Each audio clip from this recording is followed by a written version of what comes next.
Hey friends, it's Joe from DadBod. Today is day 85 of your program, the top of week 13. There's only 4 weeks left and we are doing our long run. It will be 10 miles, which is super exciting. I know you're all pumped for that, or at least the sense of accomplishment you'll have when it's over. And it's 80 degrees and 4:25 in the morning, so let's get to work. I'll pop you up on my head. Oh, anyone else really just super excited about this? Let me get everything nice and snug. All right, now it's gonna be dark for the first 3 miles, so use my little flashlight. And as you know how skittish I am around bugs, I anticipate there'll be some good jump scares for me. Alright, let me get this open. Morning, y'all. I did wake up, got a lot on my mind, so it might be a little quieter in the beginning as I process. Who knows? 3, 2, 1. Oh. Begin workout. Oh, thanks. Thanks so much for that. Now settle into a nice mellow pace and just tell yourself you're not in a hurry. Not in a hurry at all. We beat the sun this morning, woke up at about 3:30. Took me a while to get going. Did my morning bio break. Got everything packed up, got dressed, put my shoes on, and then my body's like, wait, bio break? I was like, okay. Rather do that here at home than somewhere else. So that's exactly what I did. So hypothetically speaking, we should be cleared out, but you never know. Movement causes processes to continue.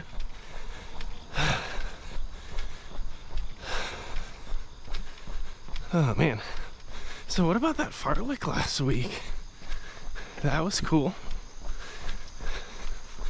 Really got that done.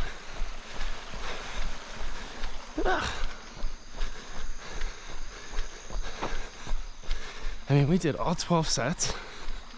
Do you know what that means? Do you know what that means, friends? It means you're getting better. You're getting stronger. You're finding more endurance. So maybe this 10 miles, maybe it's not out of reach for you. It doesn't mean you're immediately excited about it. But it means that 10 miles is probably within the realm of possibility for you. And we'll see. Like right now, as I'm doing my body check, I had a really good recovery yesterday. I didn't do anything. I relaxed.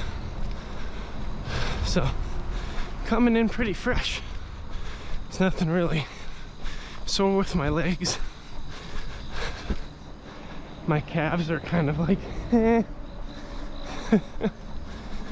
That's the vibe I'm getting from my calves.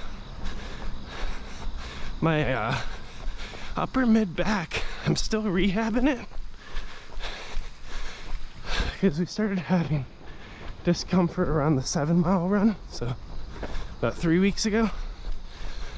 I'm still training that area, still finding stability, but I think it's going pretty good actually. So it's actually right now a little bit difficult to get full lung expansion because I feel when my chest cavity expands, it puts a little bit of pressure on the underside of my right shoulder blade, and that doesn't feel all that great. But I'm hopeful that things will start to wear in as we get going on this run. So for me, I'm just trying to operate in the logic space. Like last week, we put in the work. We did what we needed to do to train. Even with that missed day, even with a light double, like a half workout, I should assume that I have everything I need today to accomplish this goal. By no means does that make the goal easy or less intimidating. It's just starting out with logic. I have everything I need to get this done. So I should expect nice results. But we'll see how things go. Right? I could always roll an ankle. Oh joy. Hit a rock the wrong way. Could turn into a bloody fight. But dread it. Run from it. Destiny still arrives. Let's get it done.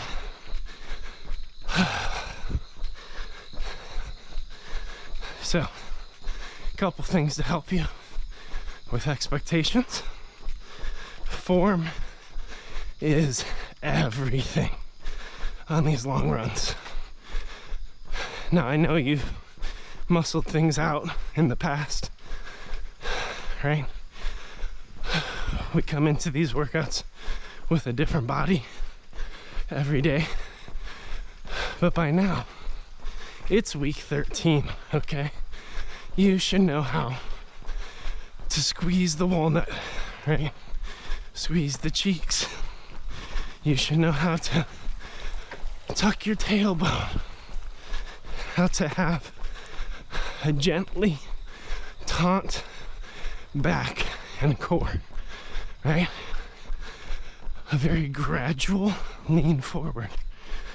Control.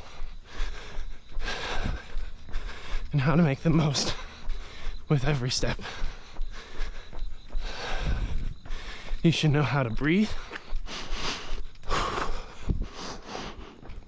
how to have control. You should know the mechanics. And, very important, you should be aware when things are rubbing, grinding, clicking, moving in unintended ways. Whether it's an ankle, a knee, right? That body awareness is super important so that you can safely throttle your pace and kick butt like OG-san up there, right? Man's out here at 4:40 in the morning, crushing it, running into his late 80s, okay?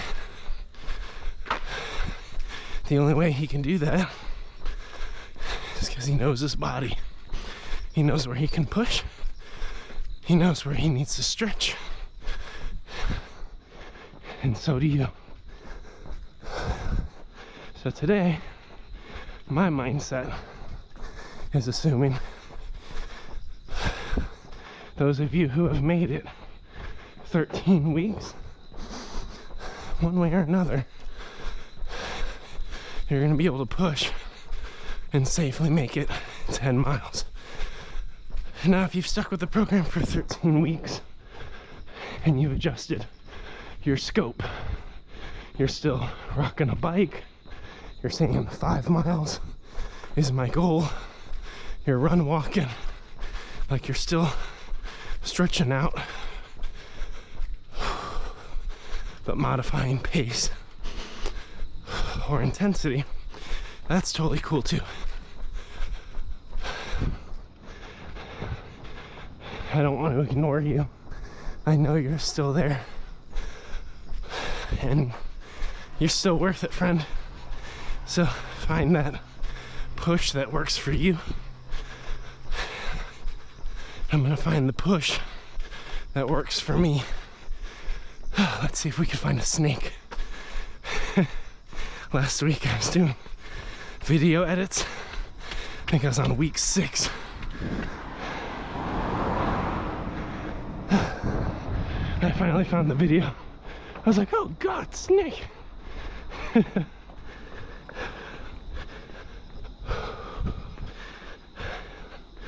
Ooh. Everybody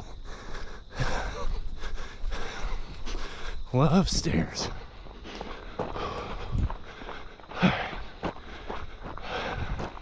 It's dark, friends.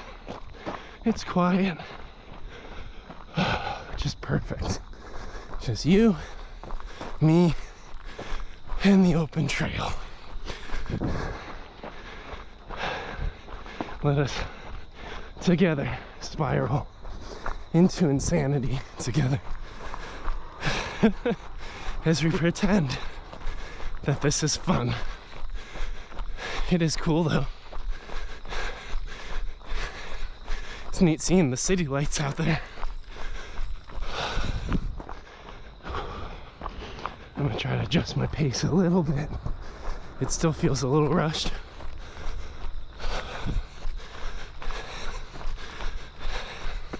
Let's see if I can lock in the throttle. Might have to adjust how much I'm chatting today to hold a good pace.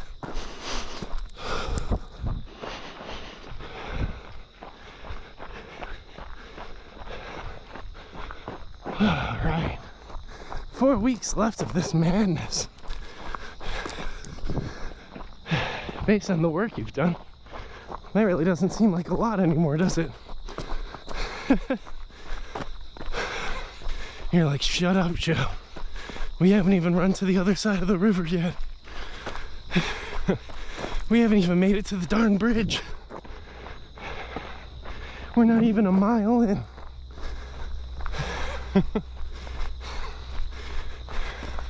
You're already wheezing, sore. Maybe your lower back is catching. And you're like, what the hell am I getting into? Why am I still out here? You're out here because you belong, friend. You're out here because you're worth it. Because regardless of how you feel right now, you know that once you get to the end, once you find the completion of this incredibly difficult task, you'll realize running is self-care. It's discipline, it's hard, but it is care. And this morning, you get to put yourself first, your healthiest, most disciplined, enlightened self first. You've carved out the space for this moment, and you're gonna get it done.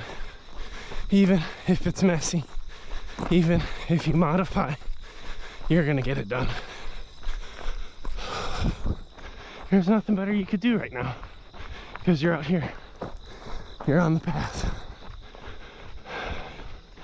And 1 mile at a time, 1 step at a time, you'll realize that it is self-care. There is an elation that comes. Total time 13 minutes and 7 seconds. Whew. Pace 13 minutes 6 seconds per mile. Nice. So, let's do some simple math. Let's run some calculations. Okay. Let's breathe for a minute first. As we push beyond that entry mile. Look back at that one. Celebrate it. Put it up on a shelf. Say thanks. Right?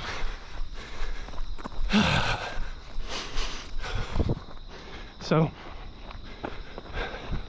simple math here.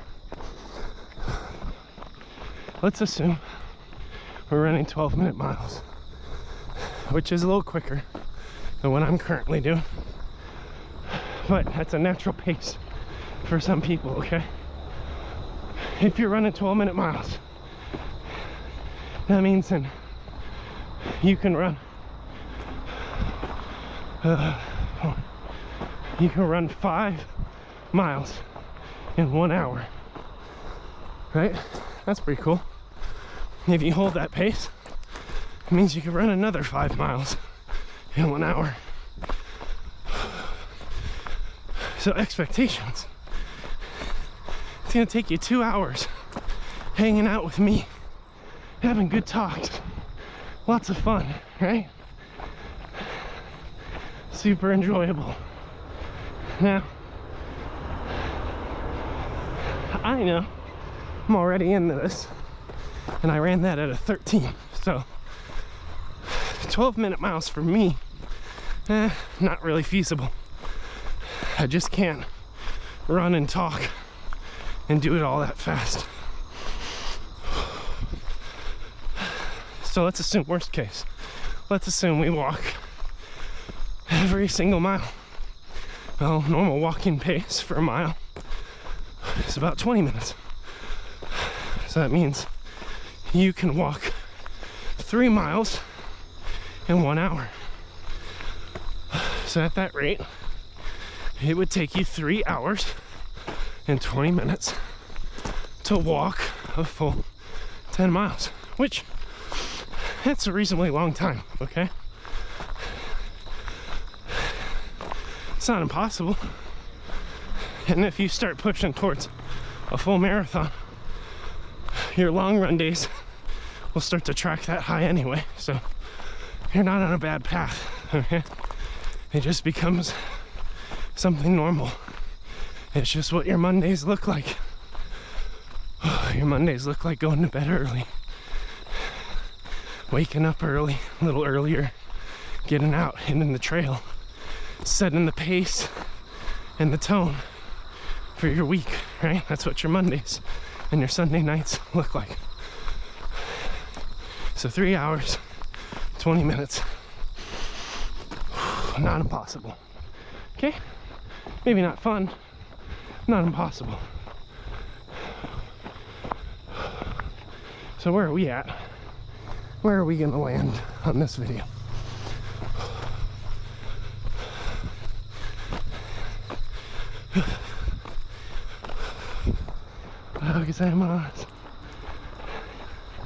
Well, for this video, and where I'm tracking, assuming that some walk runs start to show up, assuming we get a couple deadlifts in, right, to calibrate, water breaks, I'm probably gonna hover around the 15-minute mile, even slightly slower than that.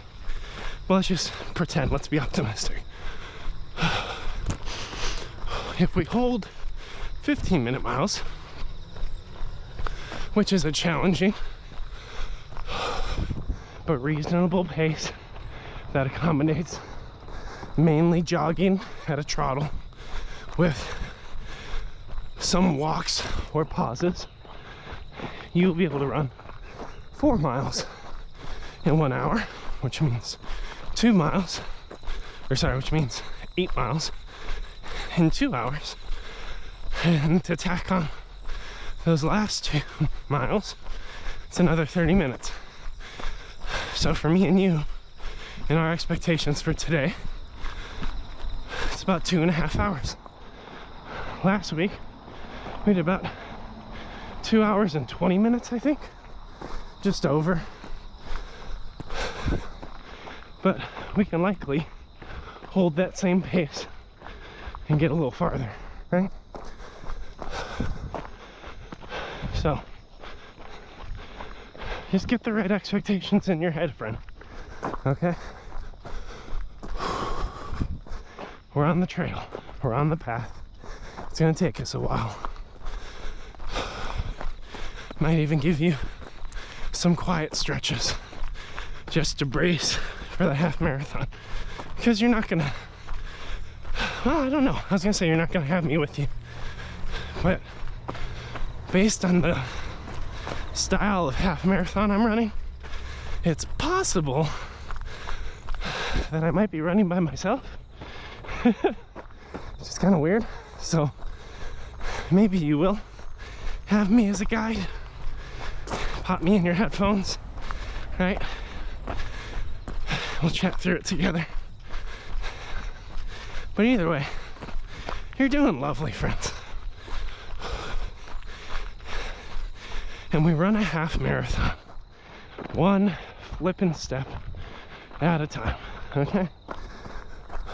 Every single step matters. Squeezing the glute matters. Landing soft matters. Good breathing matters. All these things, all right? So do all the things. You already did all the prep. You crushed it last week. You lifted heavy. You increased reps. You doubled down on form, which means you're coming into this run with even greater back strength, core strength, leg strength, muscular endurance, stamina, and you pushed on that fartlek. That fartlek's where all that cardio shows up, man.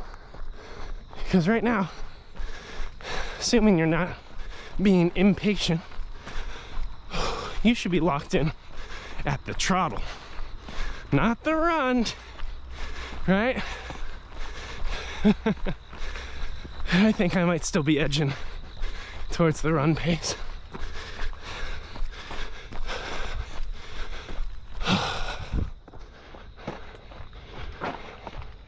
So keep pushing on, friends. All right? You're doing a marvelous job.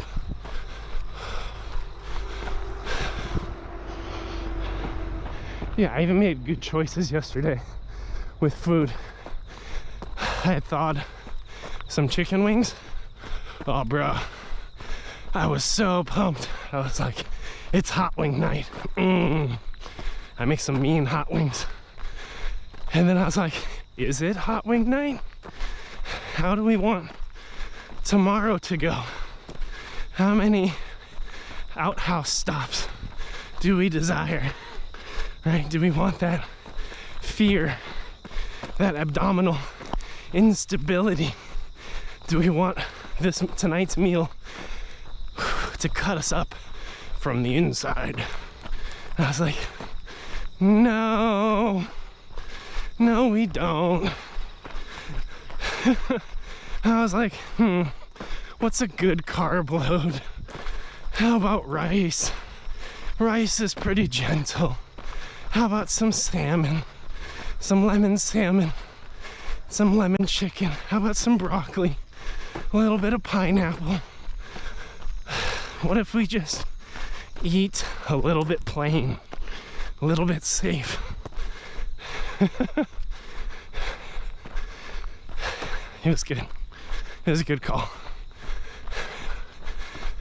And this morning I had my double bio break. And even though I'm almost 2 miles in, I still have some pressure. My body's like, hey, you're moving. Let's clear everything. And I'm like, yeah, shut up. We'll be all right. We're not in the emergency zone yet. We'll see once we start dropping gooey packets where we land. I was like, carry on.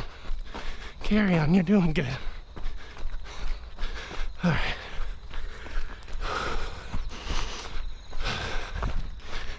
You're doing swell. And remember, friends, last time, because we're just doing line running, right? Last time, I don't know how much this light's helping anymore, so I'm gonna turn it off. Oops.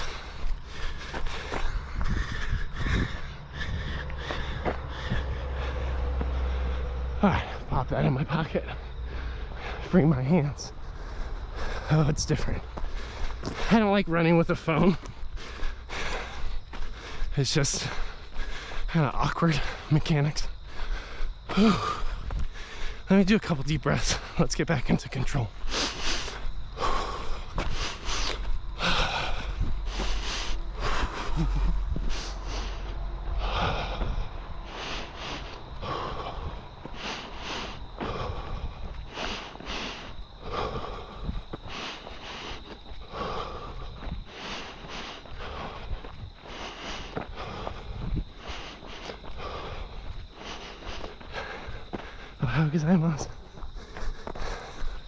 It's funny right now, if I walk, it would just be cardio. Like, my legs are in great shape, back's in great shape, even upper back. Now, it's okay, I can get a full breath. Things have kind of moved where they belong. It would literally be because I don't want to run.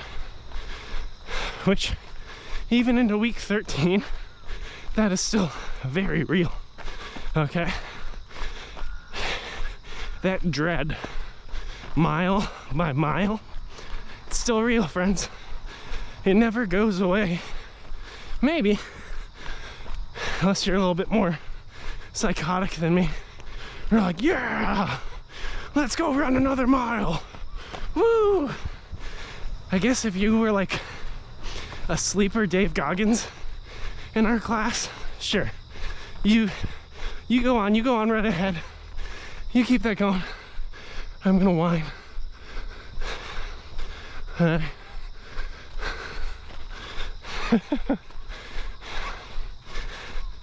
Who's gonna carry the boats? No one. Let's just leave the boats there. The boats, just keep them where they're at. Total distance 2 miles. 26 minutes and 5 seconds. Split pace 12 minutes 58 seconds. There you go. So that's a pretty clean 13-minute mile. Pace is still, for me, it feels quick. It's weird though, because for the last half marathon, my pace was around 11:40. So when I'm talking with you, that pace drops out to about 12:50. Like, just irregular breathing, it adds a lot of time. It adds a different load. So for me, it's really important to talk about that, to see that, and most importantly, like, not be demotivated by it. Because I feel like I should be pushing 12-minute miles. But I can't do that. And train or coach Joe, DadBod. All right, so we are at 2 miles. So we're entitled to our first gooey packet. Yum, everybody's favorite here. Not.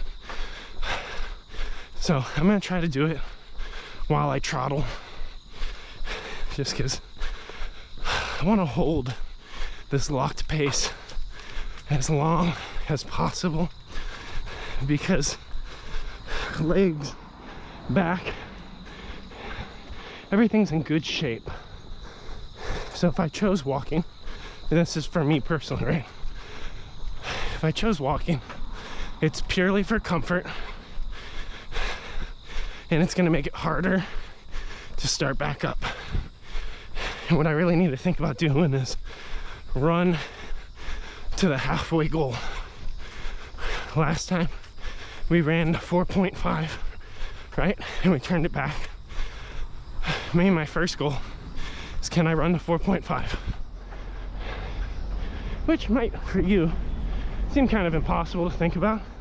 So you can pull that goal in, being like, I'd like to see if I could run the 3 miles clean, right? And then we'll make a decision from there. But what's careful, be careful with that language. Don't make the decision from there. Make the decision as you're getting there. Because whenever we're making a decision at a mile marker, oh man, it almost always is comfort. It almost always is caution. It's almost always like, huh, you deserve a reward. Look at how hard you worked. Let's take it slow for a minute.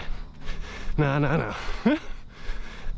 We know that's not helpful for the larger journey. But as we do get into the deep work, which I'm not at yet, the walk trottle, yeah, we'll get there and we'll push through that too. But we know we have enough stability, strength, endurance that we don't need to be in that cycle yet. I mean, we proved it to ourselves, right? On Friday, we did 12 full intervals, which was trottle to run. Not trottle to walk, it was trottle to run. That whole workout was a clean 30 minutes, was 2.5 miles with interval. So, if you imagine removing the interval, you could probably go 40 minutes at the low interval, right? Probably 45, right? Right? I say that because right now you're at a clean 2.35, almost 2.5. You're at a perfect 30 minutes, 40 something seconds. So you might be starting to think like, on Friday, I was at 30 minutes. I had worked so hard. I was so done. Today's a different workout. It's a lower crock pot, slow churn kind of workout. So it means you got 40 minutes in the tank, easy. We should be thinking 50 minutes. If it truly is low and slow.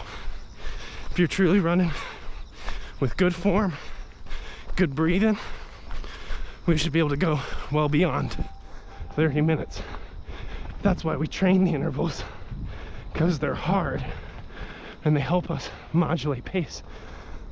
Right now I have this damn hill, right? So this is gonna spike my heart rate. If I keep the same pace, but I'm running it uphill, I'm gonna feel a spike. And the natural inclination I'll have on the hill will be to reduce pace, walk it because it's hard, or the inclination at the top of the hill is to give myself a reward and walk it. That's when that interval training comes in. It says, nah, brah. You don't need that walk. We train for this. Take your power breaths.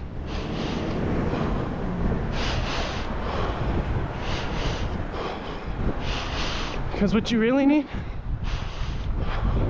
is a tiny bit more will, a tiny bit more discipline, and the biggest thing,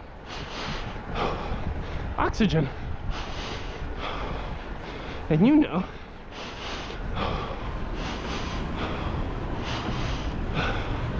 how to get oxygen. You got to adjust your breathing. Still on a hill. I got to make it to apex. Still on our sunrise bridge. Still need to hold pace. Need to remember, this is my interval. But you know what I have after this? A downhill. A true, pure trottle. And we train for that. We even learned how to get control after the interval, right? You take those breaths, you 5 power breaths, and you spread them out. First 2 or 3 quick, second one's a little delay, because with that delay there's the reduction in pace. There's the reduction in intensity. So you were set up to keep throttling rather than stopping. That's where we are right now, friends. We're in the work, okay? We're pushing towards mile 3. And this mile 3 used to be a massive achievement for you. You know why? Because 3.1 miles, 3.2 miles, something like that, it's a 5K, okay? And you might not remember, so I'll remind you. You spent 4 weeks learning how to walk, right? We did the lifts, we did Moose, block 1, workouts A, B, and C, did them for 4 weeks with long walks, recovery walks that were short, and fartlicks that were walk to throttle pace. And over those 4 weeks, you learned how to walk 3.2 miles or 5K. And now, most of you just ran to that distance with better form and pace than you ever started with.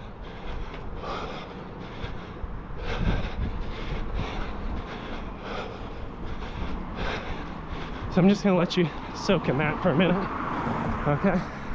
I know you're uncomfy. I know some of you did have to bow out for a little bit. Some of you are on the walk, right? We all got different terrain, different pace, different intensities, different bodies, but we can all move forward. And your physical health, strength, endurance, and conditioning should be worlds ahead of where you started those first 4 weeks, right? Doesn't make the challenge of 10 miles any easier, but you should have that mindset, right? You should be able to grab hold of what you've accomplished so far and then trust in your ability to get a little better, push a little farther, because you're not at half marathon yet, but you are really darn close, dreadfully close. Like after today, there's really only 2 more long challenges to edge you up to 11, edge you up to 12. We drop the distance down to 6, and you go run your half, man. It's done. Deal's done. You're gonna finish. But you still gotta show up right now in your present discomfort. So here's what I'm gonna do. Oh, no, I'll keep throttling. I wanna walk. I wanna walk. I wanna walk and enjoy my gooey packet. And the reality is, I don't need to do that. I want to do that, so I will be honest with myself. Take a couple good breaths. Here's tastefully nude. Disgusting. It's not tasteful. Gooey up, friends.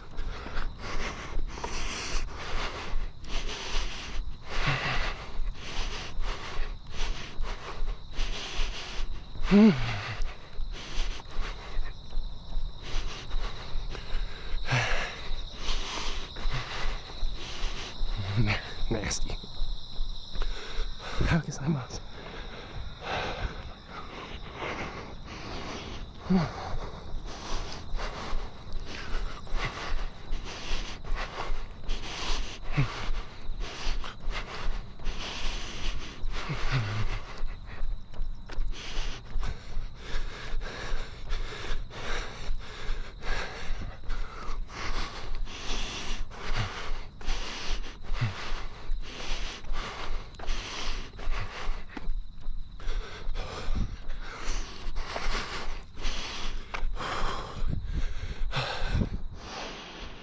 Nose breathing while eating sucks. It's just dreadful.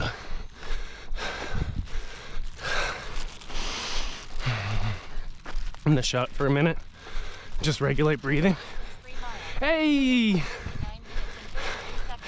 Let's go! Pace 13 minutes 28 seconds per mile. Woo! With that hill and that bridge, that's marvelous. And if I were to make a decision right now, at mile 3, I'd walk.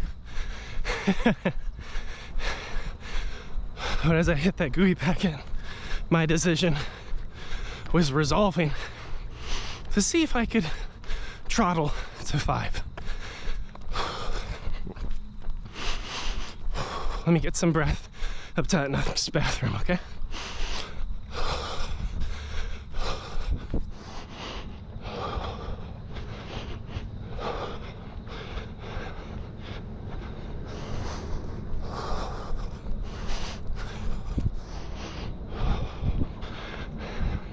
Oh, G-san's walking backwards. That's magic, man. It's so good for your shins.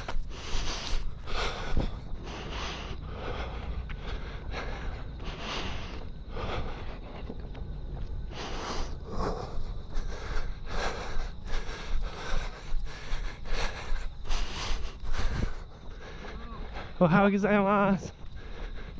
この頃サボってたでしょ。はい。頑張る。ダメだよサボっちゃ。にします。はいはい。ああ、man。大好きおじいさん。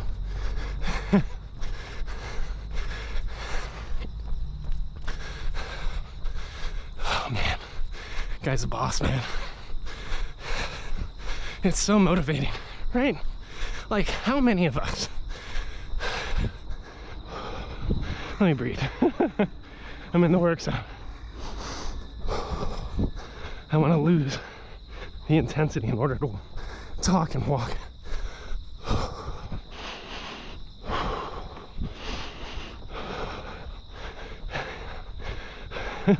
Just going by OG-san, my pace picked up.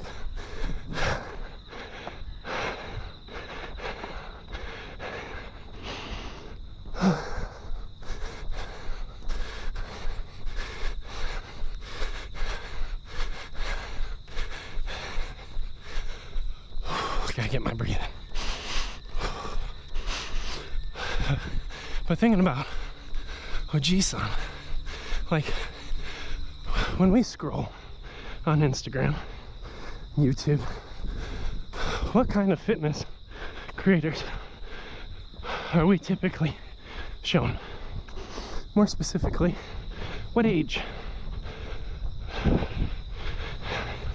I think that's the problem.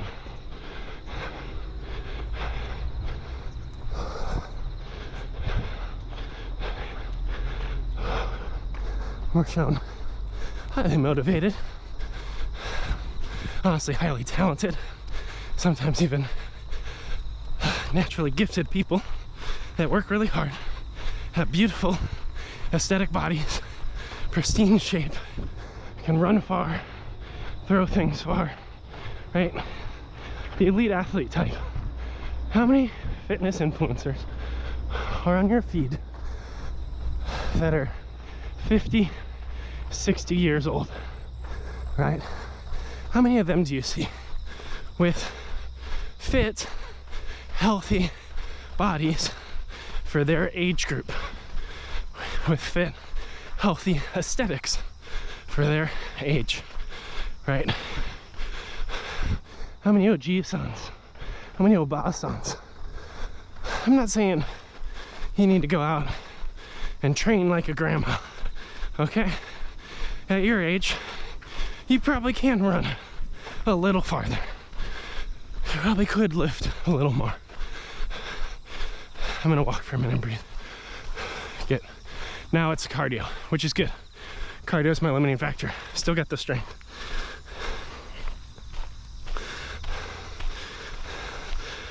Where are we at? I think we're 3.5. 3.3. See if I can kick it back in. 3.5. I'm gonna do a couple deadlifts. Oh, butt squeeze. Woo! Oh, I'm working the right things though. That's good. It was time. We wanted a clean 5 miles. I'm gonna chunk it. Try to chunk it into thirds, okay? That's what's working for me. Press on if you can. But like, OG-san, Oba-san, grandma and grandpa, like, those people that I'm passing, the ones up ahead, that's the mindset we need towards fitness, of sustained, long-term discipline, trusting the results even when we can't see the results. That's vitality. That's your fountain of youth right there, friends. Because let me tell you something, even if you get perfect aesthetics, they fade. You see Ronnie Coleman? See Arnold Schwarzenegger? Still wicked strong. Wicked discipline. How gozaimasu. But they're not what they were when they were Mr. Olympians, right? And we shouldn't expect them to be. They might still desire that, right? They might be holding on to what they were. They might be training just as hard. They might be training smarter. But, you know, even with testosterone or whatever, like, they're not gonna peak to the same level. So why do we fixate on a model of fitness that really shouldn't even be attainable for us? It shouldn't be desirable for us. It's not something we can maintain. Arnold was in the gym like 4 hours a day or more, depending on the day, right? He was just like superset and superset, superset. Bro, you got the kids to raise, all right? It is not your day job to be a bodybuilder unless you want to make it that. And if this is the scaffolding to push you towards that, being that 1/10 of a 1% or whatever it is that goes that far, like, by all means, take the momentum, run with it, achieve that. Just know that that's not forever, right? The cycles of bulking up and cutting, it's not long-term healthy to always live that way. It's not even sustainable for most people. So hopefully that's helpful. That's why, like, I'm always pumped up when I see OG-san, when I see Oba-san out here at 5:20 in the morning walking around the garden. Because you know what Oba-san's doing in America? Very, very sedentary, right? In a culture that values cars for transportation, convenience, comfort, rather than reasonable discipline. Oba-san's gonna die, and America is gonna die a lot earlier from heart disease, diabetes, obesity, and the complications present with that. And friends, I'm on that path too. Like, I am obese. My heart has to work harder based on the size of my body. Losing weight would not be bad for me. But I have put on a lot of strength in this program. And strength has weight associated with it. I have done the calorie deficit, and I haven't seen the results. And it's things I can continue to chase and strive for, but I share it out of transparency that everyone's body's different. Everyone's caloric needs are different. Certain foods impact different people differently. So I'd like to just share that with you. I mean, when I look at my numbers, I'm gonna keep walking for a bit. I think the walk's good form-wise for me right now, so I'm gonna take this 3 to 4 stretch, I think, and walk it. Could I be jogging? Yeah, but I really wanna get breathing under control. And I think I'll try to grab some water at the next station. Like,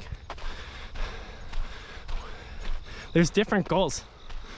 You could lose weight, you could build strength, you could do a little of both, But are you gonna look like a 22-year-old fitness influencer stacked up on creatine and other things, working out 4.5 hours a day?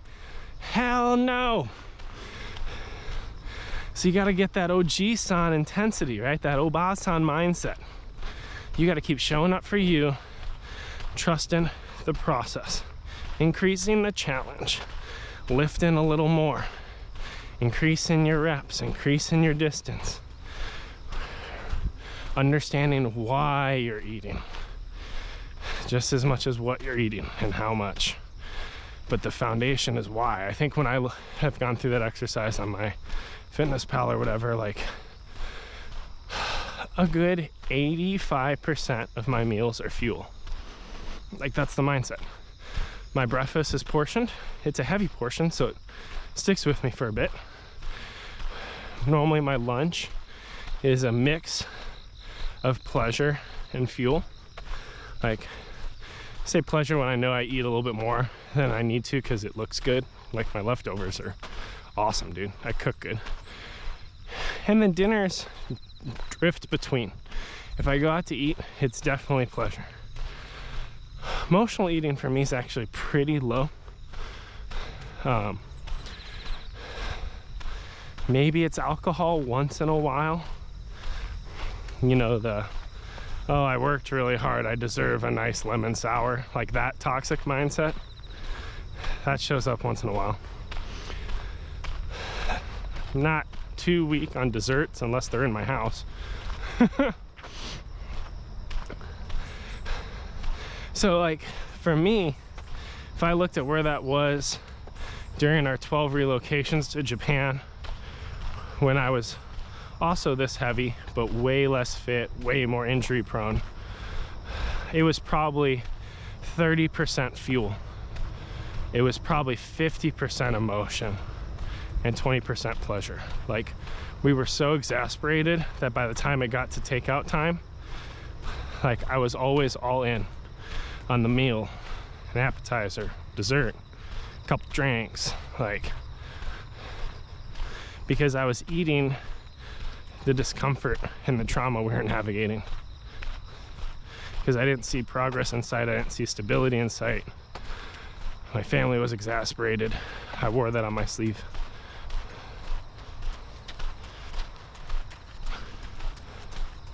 So that awareness is huge. My eating mindset's way different. But I will say it's not perfectly optimized for me to cut fat. But actually adding a mirror to my workout's been really interesting because I've seen my posture and my muscularity shift. Do I see a six-pack? Nah. And people say that starts in the kitchen. There's kind of a truthiness to that. Like, most of my residual weight hangs on my gut. Oh, there's a little puppy. Oh, there's no water over here, darn it. I just added that extra curl for nothing. Alright, so I haven't seen the results that I've desired. Well, I don't even want to say that. Ohau gozaimasu. Like, I haven't seen certain shifts that would be cool on my abs. But dude, like, my back is so much stronger.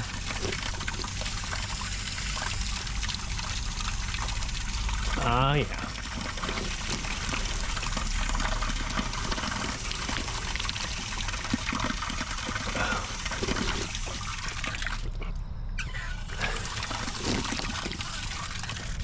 I didn't drink very much last night.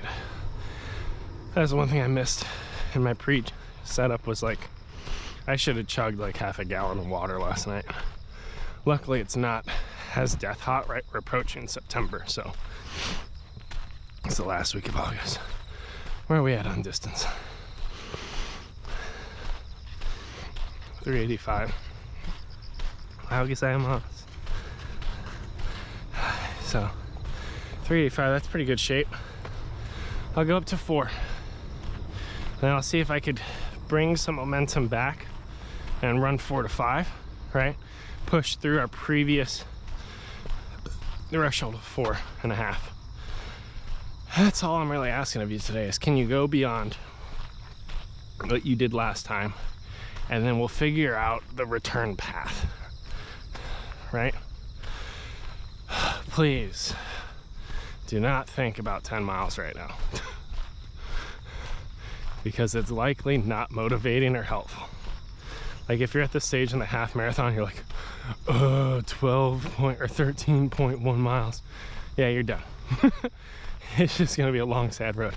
But if you could find a way to, be careful, enjoy the process, maybe. It's not fun, but like, hey, you get some nature, right? You get some nice nature. Hey, maybe you're running with people when it's a half marathon, maybe that's cool. Maybe there's some people dressed up kind of silly, clapping and handing out pieces of bacon and beer. At least that's what happens on college marathons, right? So like, just find pleasant distractions along the way while not losing track of form, discipline. If you like find those pleasant distractions and you start running on your heels, arching your back in all kinds of bad ways, oh, it's gonna be a journey for you on the back end. Okay, so you need a balance there. Still gotta put in the work. We both know it's hard. Once I hit 4 and I hear that little indication, I'm gonna lean forward, see if I can jog back into it. I'm gonna try to run to where we ran last time, which was 4.5 miles. And I'm gonna try to push beyond towards 5. And I'm gonna try, friends, to cut, you know, the 3/4 of a second off at the 5 mile marker to see if I could turn it back, which is hard. But I want to see if I can maybe lock in another 2-3 miles. We might be in the walk trottle pace now because cardio caught up with me. The body is strong. Again, I'm just chatting through all this stuff. Like my body's holding up. Right now I can walk with pretty good form. I'm gonna grab a couple deadlifts again. Oh, hip, got a hip pop. That's good. So hopefully when I go back into the run, I have a little better form. Some people can add a squat here. My knees don't like when I add squats mid-run, so I'm gonna stick it out with just the deadlift. Everyone's got different mechanics.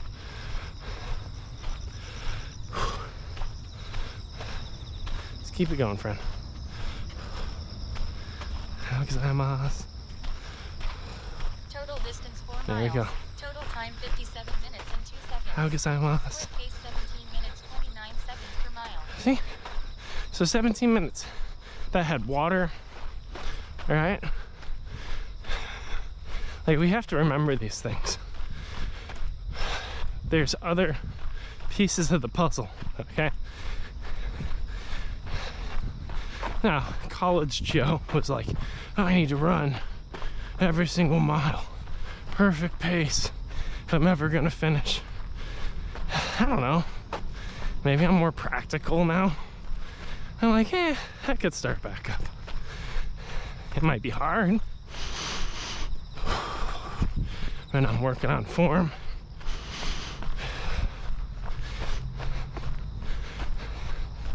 Yeah, we're gonna make it. We're doing good. 4 miles in. It's 5:20. So it's been probably what, a clean 1 hour? Let me check. Maybe an hour 10. 58 minutes. All right. So overall, that last one, 17 minutes. Had a nice walk to it. We made it to, I think, 3.3 miles solid run pace. Cardio got me. It's all right. Cardio gets us all sometimes, right? We walked 0.65 miles. Grabbed some water. It means it took a little longer. But the average pace, the average pace is still 14 minutes and 30 seconds across the first 4. You could look at that and be like, well, my average pace was 13-minute miles and now I fell off the wagon. Nah, That's silly.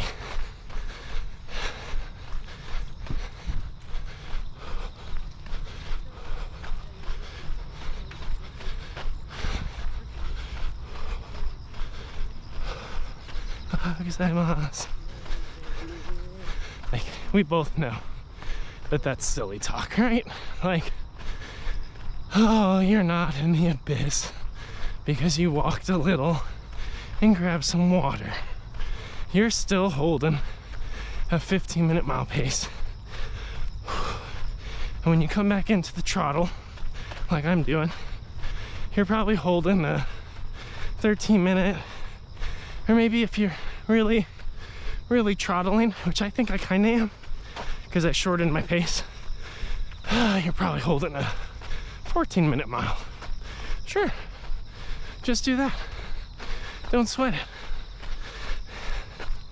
You're still moving. And that's enough. That's all you gotta do right now, friend. Just keep trottling.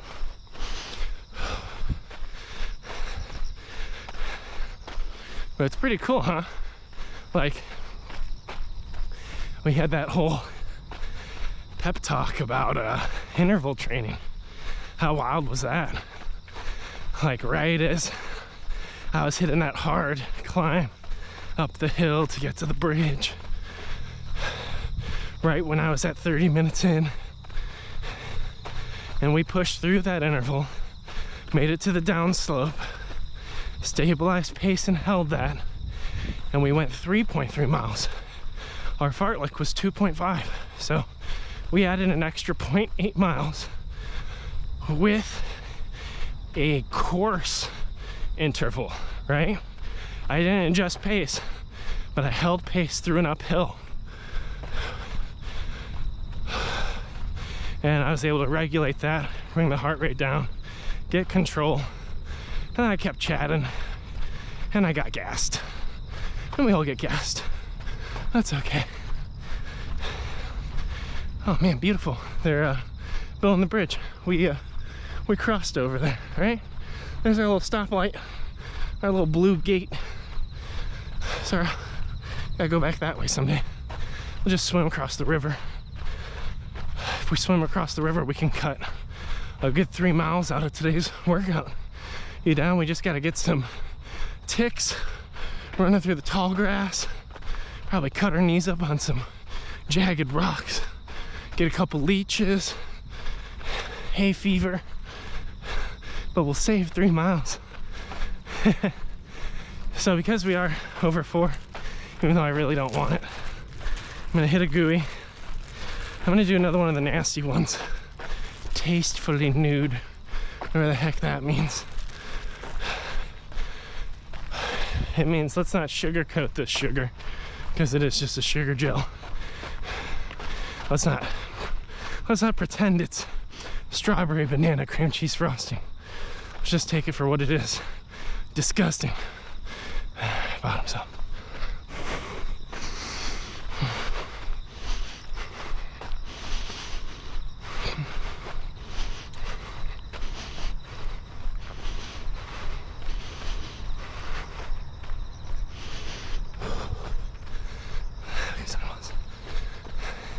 By the way, friends, I'm really focusing on trottle. Mellow, with control of breathing. I'm doing anything I can to pull the cardio out and just let my strength carry me. Try not to be impatient.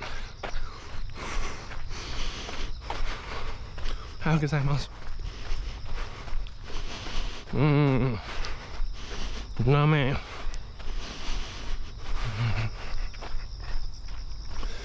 See, now if you run with a more open stride, you'll run faster. And it's more efficient. Right? It's less steps to traverse the same distance.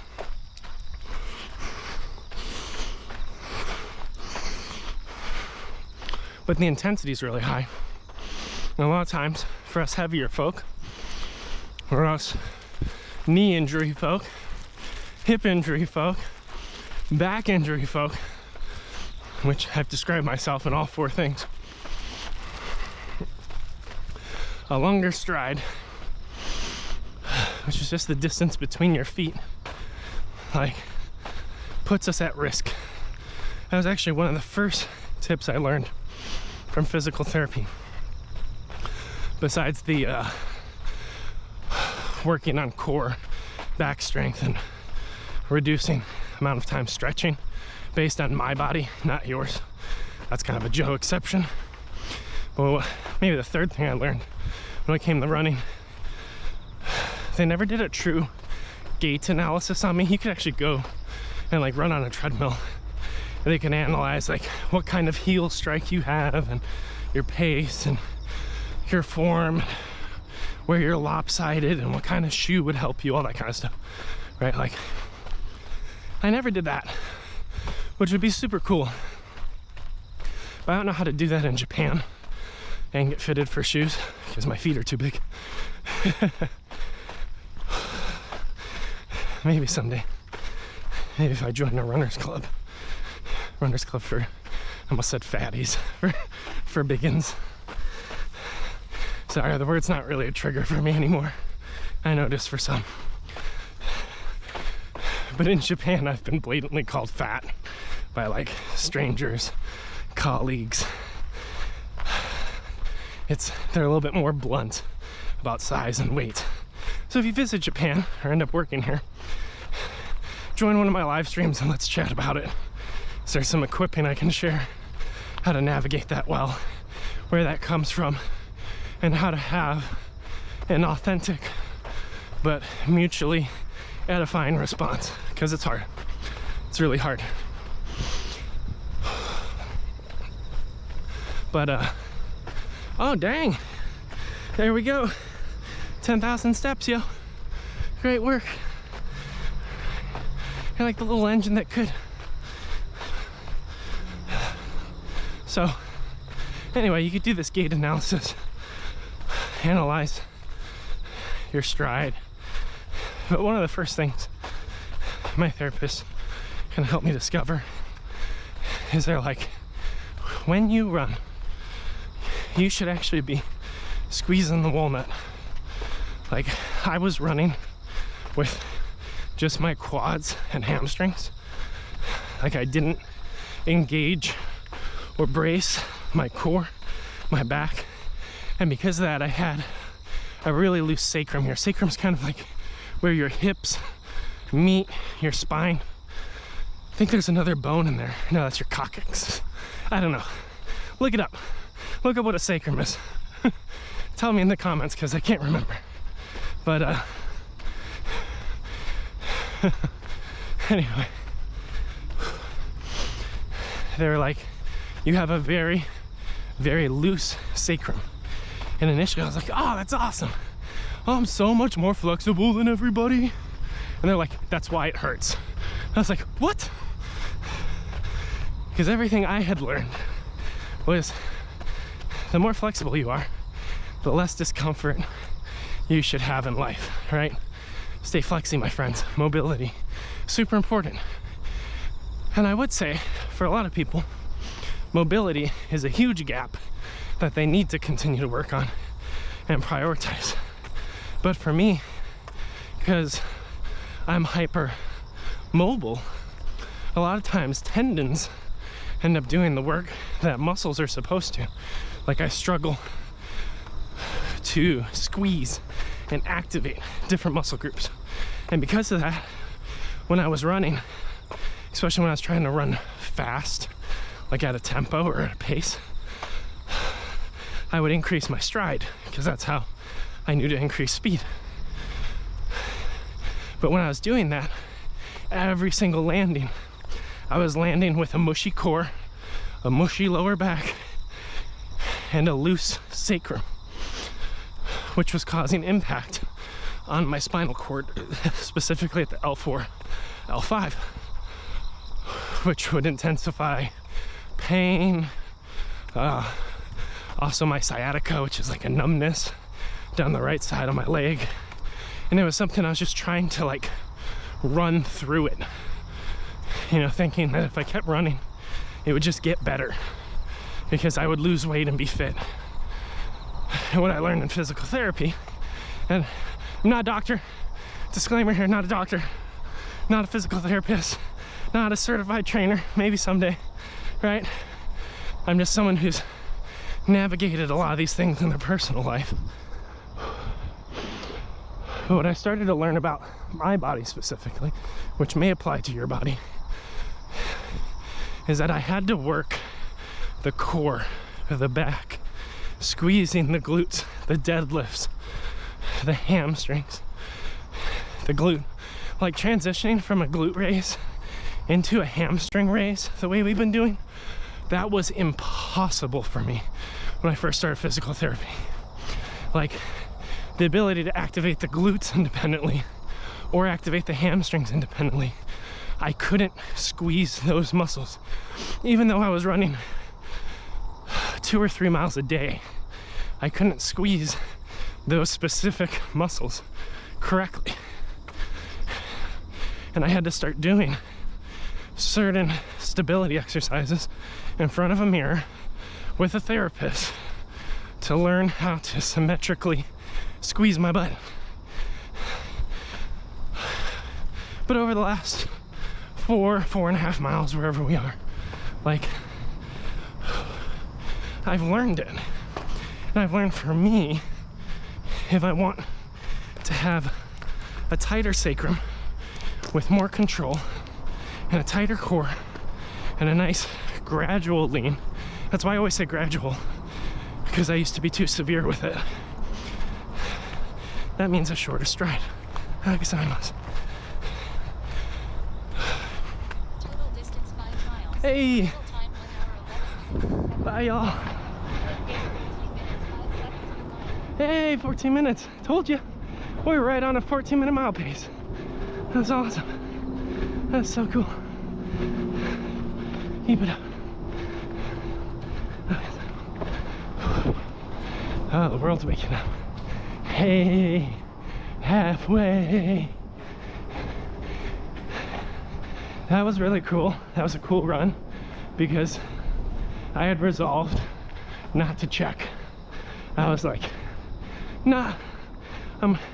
I treated it like we do on our planks, right?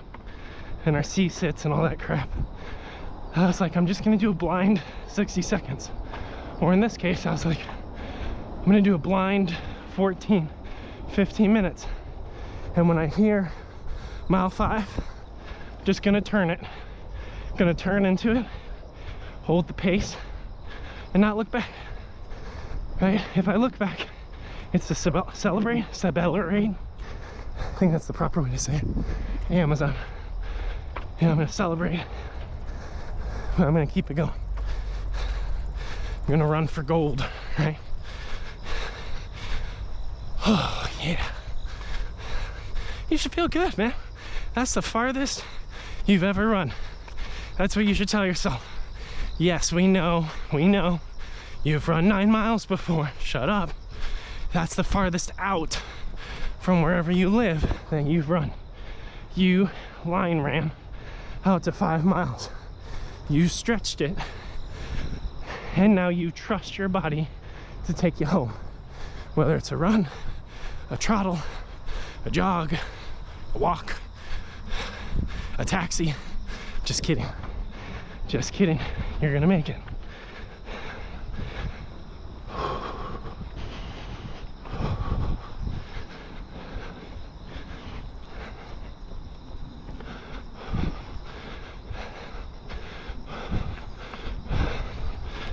It's actually red shirt guy that passed and pink lady up here. Both have a very short stride. Agazaimasu. She has a marvelous short stride. Her body's pretty vertical, very gradual lean, and she's just bringing her feet under her body one by one. I don't know how far she's going, but she had a marathon shirt on, so she probably knows what's up. Just like you. All right? So for me coming out of PT, I had to realize that all my pacing, all my form, was garbage. And I was impatient with results. And I was really just injuring myself repeatedly. I had a weak mindset, right? And I don't want to discount this because it might be similar with you. Like, I was ignorant. I didn't understand how the body worked. I didn't have good instruction. And honestly, a lot of the things I learned in high school football, for instance, were super toxic, right? Like, just not helpful for the middle-aged chapter of fitness, for my 20s, 30s. I just didn't know how I was supposed to move in a way that's healthy. And in the US, there's a lot less models of older, sustained health and fitness.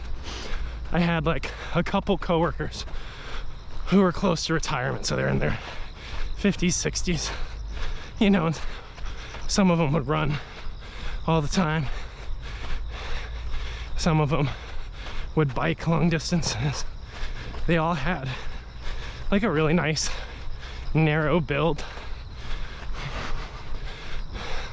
The biking guy had a little bit of a beer belly, which was encouraging, but he was still putting on 20 miles on the bike every other day or so. Right, so you know the cardio's there. But very limited windows into people's lives that has sustained a lifestyle. For instance, all the elderly folks in my family, sedentary, lots of health issues.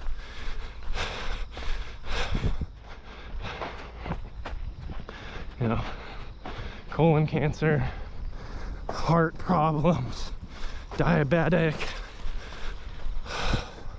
Some have been taken by these things, right? Lost mobility. That was really big for me. I remember my grandfather on my, well, I won't say what side, but we'd gone to the Chicago Botanical Gardens. And as a kid, even though I was really overweight, I was still kind of active. At that point, I was playing baseball. Playing baseball and Crash Bandicoot, right? Those were my two levels. I like to play catch. I didn't like to run for the ball. How gazemos. Right? As long as I could stand where I was and the ball would come to me, I liked baseball. And we went to Chicago Botanical Gardens. I actually remember I got a really cool squirrel shirt. It had all these different squirrels. I think it was either for like each day of the week, or it was like a spread of different emotions. Anyway, I outgrew the shirt, right? Oh shoot, friends, I forgot to go the extra 0.15. That means mine, my run's gonna end a little different than yours. I mean, a little different than it normally does. I have to go farther up the channel. That's all right, I'll figure it out. It's like, shoot, I thought that turn back was early. Sorry, I woke up at 3:30. I can give myself some grace. But went to the Chicago Botanical Gardens. My grandpa came. Oh man, I just wanted to run and play, go from tree to tree.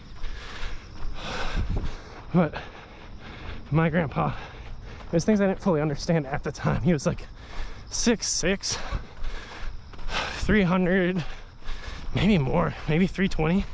Big guy, right? Not 6'6", 6'3", sorry. Around 6'2", 6'3", 300 and something pounds maybe. And guess where I'm at? 6'3", 303 pounds, depending on the day. He had so many mobility problems. He's probably in his 60s, I think. Maybe 50s. He died young. I think he had a heart attack or a stroke. I can't remember because I was too young. it just wrecked my grandma. You know, it's totally sudden, unexpected kind of thing. But I remember at the botanical gardens, like, just the inability for him to move through space, just sweating, some wheezing, right? Needing to take breaks.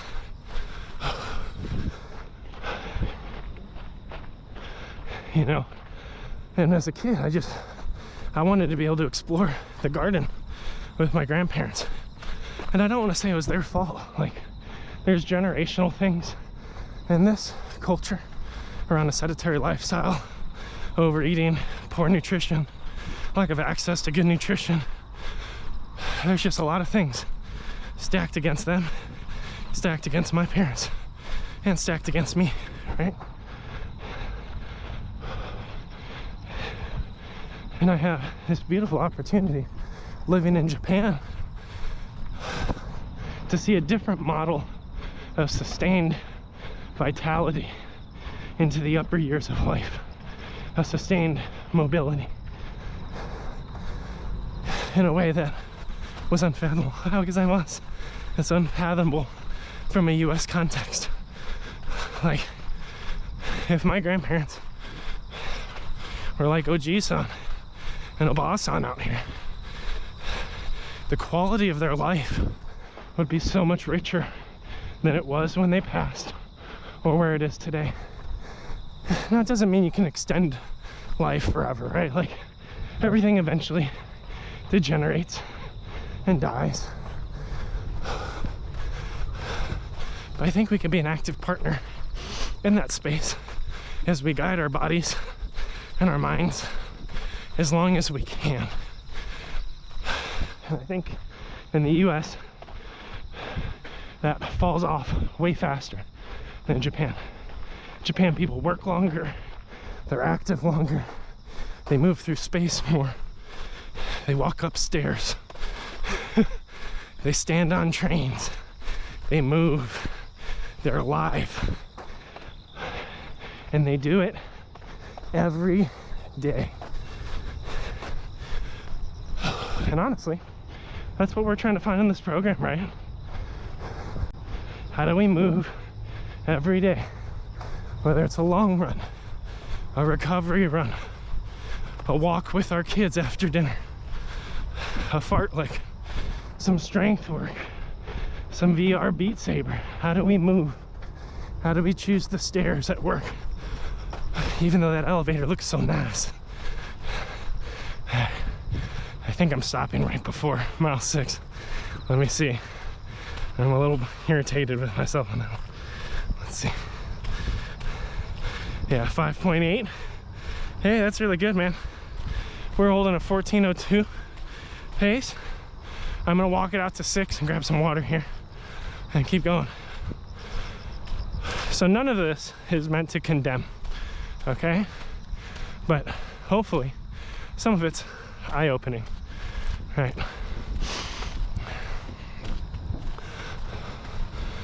Because for us today, our lives, like, we gotta figure out something different than the path we're on. We have to find different role models in these spaces. We gotta find that Oji-san endurance, right? Let's grab some water here. Oji-san endurance, man, it's huge.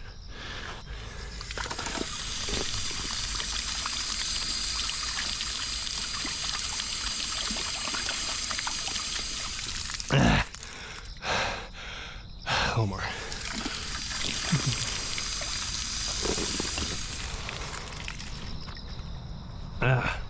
I'm gonna proactively change battery because we're almost gone.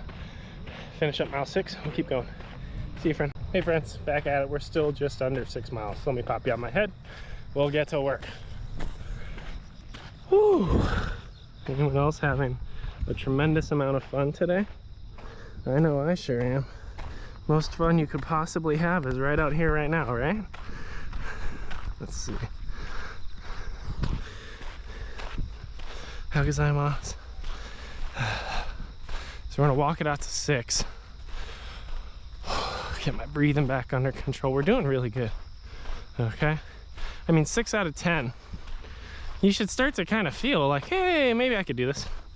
I know it's hurting. You got butt chafe, right? We all got butt chafe right now. Bleeding nipples. It's just part of the journey. Y'all are like, bleeding nipples? What are you talking about? It's all about the right shirt, friends. You gotta wear the right shirts. It's also nipple tolerance. It comes with time. Can't believe y'all spend time with me. That's gonna end up being some TikTok someday. People are like, what are you talking about? Comments are just gonna go in directions they really shouldn't. It's gonna be great. Drive. 6 miles. Total time 1 hour 25 minutes and 56 seconds. Hey. Split pace 14 minutes 49 seconds per mile. So we even held a 15-minute pace. We ran. I'm gonna try to fall back into the throttle. My right knee, not the knee, the shin. Shin's a little grumpy. I could try the Oji-san. Oh, a little bit of backwards. I don't ever train this way. Ooh, I don't like that. I'm weak there. I might need to work on that. Crap. That didn't feel good. I was like, oh yeah, let me just run backward. It's like a machine. Joe, you don't lift those muscles. That's a gap. You found that on, I found that on Instagram on some of my fitness influencers. They're like, this is how you get bulletproof knees. And I was like, I want my knees to be bulletproof. Like what caliber? Like BB gun?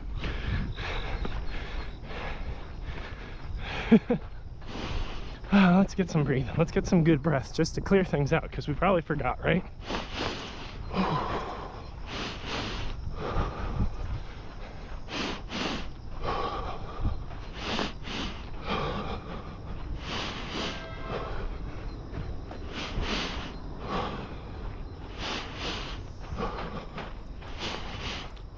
Keep going. Keep breathing.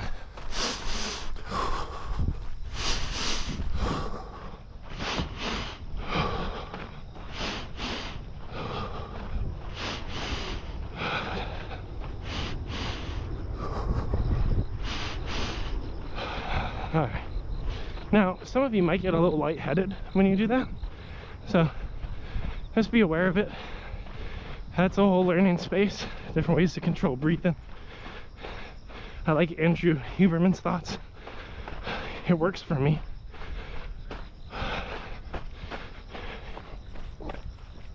Really gives me a nice reset.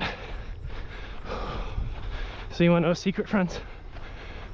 Right now, my calves, my shins, they're a little impatient.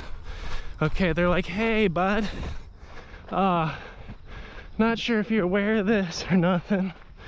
You've kind of been stepping on us for a while, about an hour and a half. How about you lay down? All right. I mean, we like you, we appreciate you. Not really a fan of this whole run thing right now. So could you step off and stop? Or if not, because we're uncomfy, can we just run faster so it's over sooner? Oh, nice Kupaweta. Get it. Those are some of my favorites, man.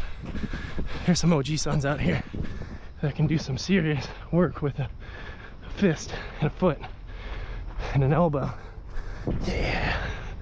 Yeah, that's sick. Super sick. I guess I'm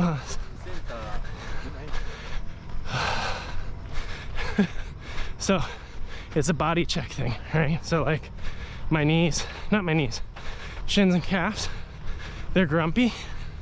So what do? I'm like, squeeze the butt, squeeze the core. I'll find my upper back. I go to a posture check, right?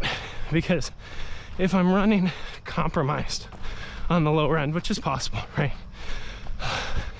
There's some higher impact, there's some discomfort, but I can find my float pace, my enduring throttle, if I fixate on the other pieces and making sure they're solid. And eventually, where I'm at now, the stride shortened. And you can't notice it because you're on my head. But like, I had to reach the point, the recognition, I will not reach mile 7 in 6 minutes. Maybe you will. I won't. So I can't run like that. I gotta work on maintaining the form, maintaining the strength, locking everything in, getting snug. And the biggest thing, psychologically, owning this experience and running it a mile at a time, a half mile at a time, quarter mile at a time, heck, a couple steps. Just run to that tree with good form, right? I'm really trying to stay out of the walk trottle if possible today.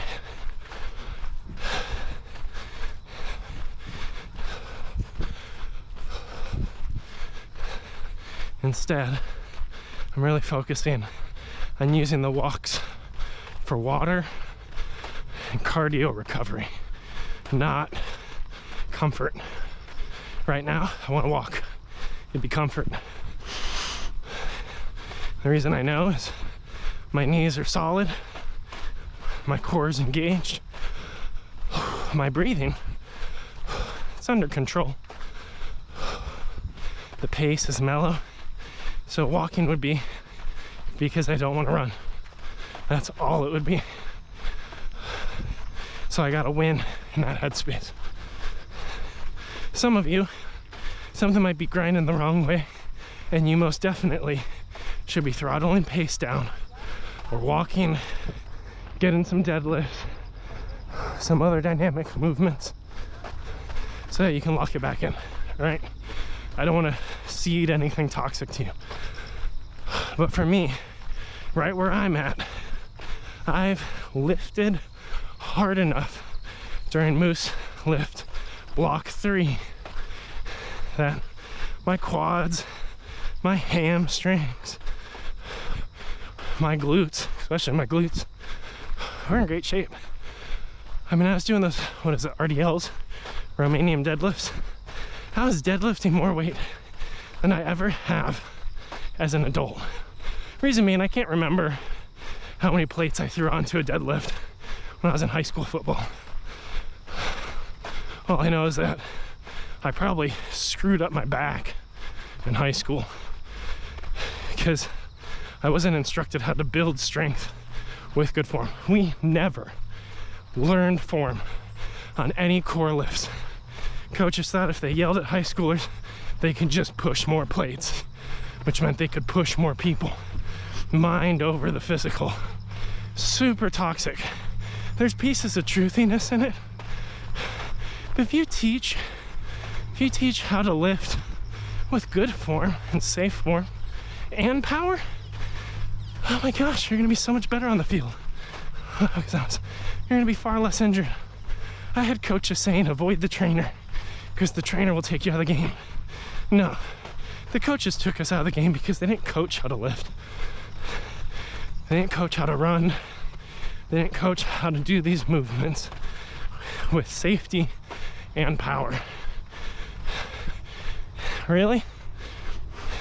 As much as I learned from them, like some of those pieces, it's just ignorance and laziness, man.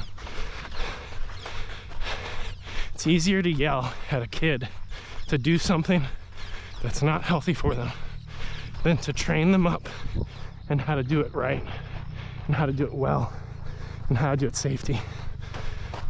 For instance, no one ever taught me how to bail out of a bench press. You know, we would normally bench with a spotter. No one really trained a spotter how to spot. Just kind of figured it out from experience. Nobody taught me how to bail out of that if anything went bad. Same with the squat. So a lot of times when people failed on these lifts, they failed with very dangerous form and movements. There was one day where they loaded up a deadlift. I don't know, I think it was like 225 pounds. I can't remember. It was a heavy weight, okay? It was a weight that's doable for some well-conditioned kids. Maybe it wasn't 225. You can correct me on what's a good challenge, but it was something challenging. But they literally had every single football player line up. We would circle around everyone, and everyone was gonna lift that weight and bang it out. Everyone's screaming and yelling at you to lift the weight. You know, this big team building hoopla thing. Do you know how many people lifted that weight with disastrous form? Or me. I failed publicly a few times and then got it edged off the ground just enough to let me pass. But knowing what I know now, I know my back was completely rolled forward, completely arched the wrong way on a deadlift. I didn't have good knee positioning. I hadn't squatted into it well. My chain was not optimal, right? Because it's like this hyper-masculine football culture. And as a kid, I had no agency in that. I didn't know what good form was. I didn't know that these things were seeding really bad things in my body. And I can't blame the coaches, right, for what they didn't know. That's not what this is, right? For all I know, one of these coaches is training for a half marathon with me right now. And if so, how's it going? Because I'm out here in my 30s trying to find the best me. And it'll never be what I was in high school. It'll be something different. Maybe something better. We'll find out, right? I'm gonna grab some water over here. So, I say these things not to condemn, even though there is some judgment in it from what I know now. It's just a part of the system, the process that you likely navigated at some point in your life. Can't guarantee it. Might have had different coaches. May I even say better coaches? Maybe. But there's probably some seeds of ego lifting you still got to work through.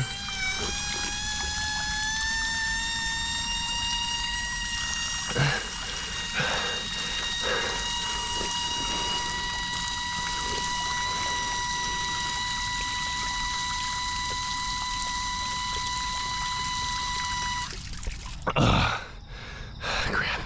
I'm gonna walk for a minute. I'm gonna hit a gooey, try to get back into it. I'm finding the walk throttle. If I kept going, I could have kept running. Right now I'm like, whoo, let's breathe. Let's get it. I don't want to say it's a mistake, because getting water should never be treated as a mistake. But I am feeling the impact on pace. That was kind of a hard stop for me to take, so I'll walk, take a gooey, and try to jump back in on the bridge if I can. So again, I don't want to condemn any of these coaches, because these coaches also pushed me. I learned a lot from them in other spaces. But some of those incidental, ego-driven, toxic moments, they just set me up to have very poor expectations on how the body works and how I should see progress and what a good lift is and what a good lift isn't, what physique is and isn't. And that comparison, oh, it did a number on me. Feeling inadequate all the time, even in this journey, right? When I do a curl to a vertical press and my shirt lifts up and you see that overhang, like, there's never a workout where I lift my arms up with pride when that happens. I know my body. I know where it's landed at age 31. I know the trauma I've been through, the emotional eating, the injuries. I take responsibility and I commit to continue to learn and tweak and adjust. But there's also expectations of comparison I definitely need to put to bed. Like, six-pack abs.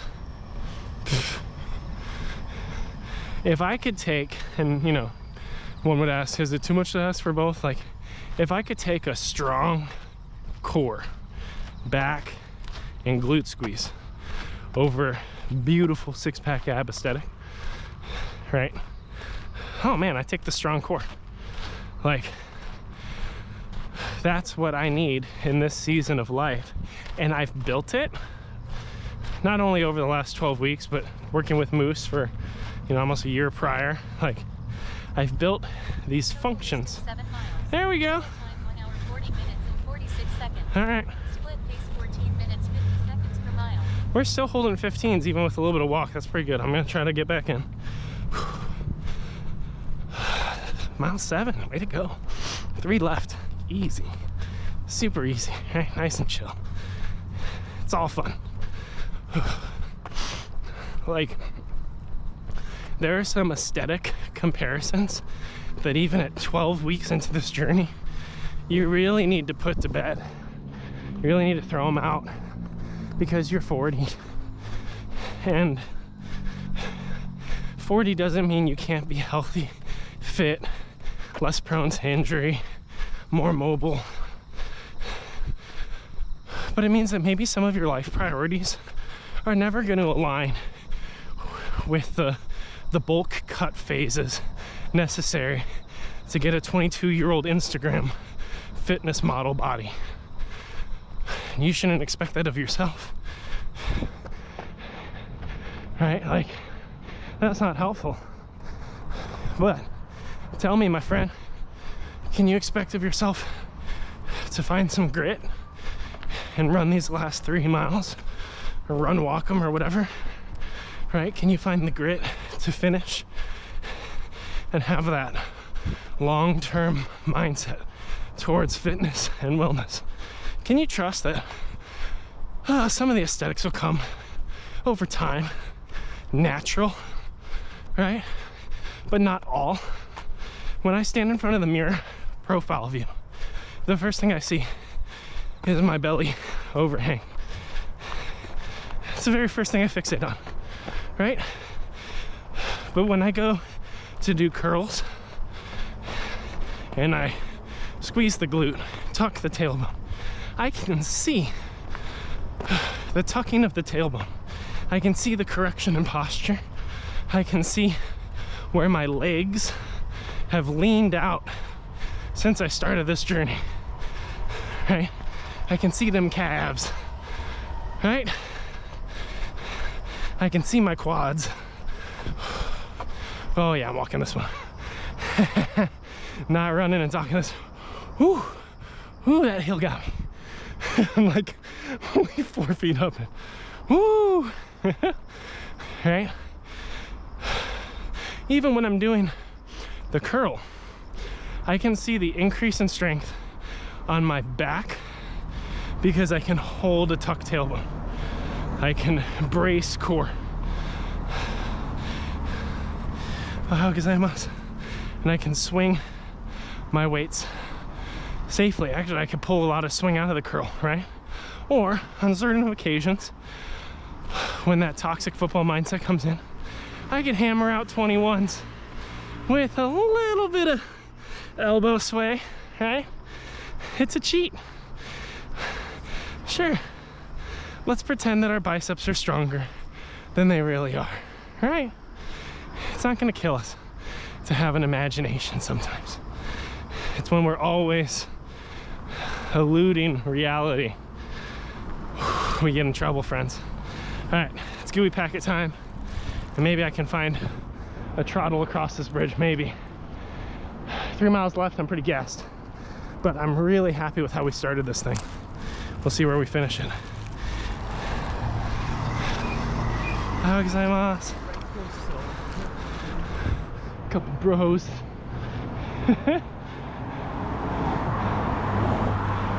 What do we call those things on TikTok? A Chad? Is that a Chad? I don't know what a Chad is. Let's do the lemon sublime. It's gonna suck. Hate these things. Ugh, the whole bag's sticky. Gross. Bottoms up, friends.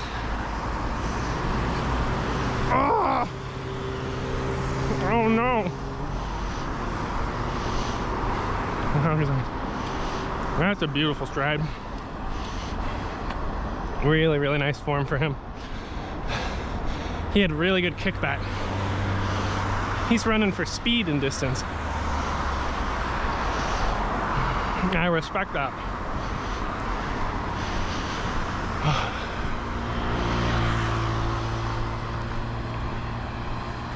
Now, as I screech.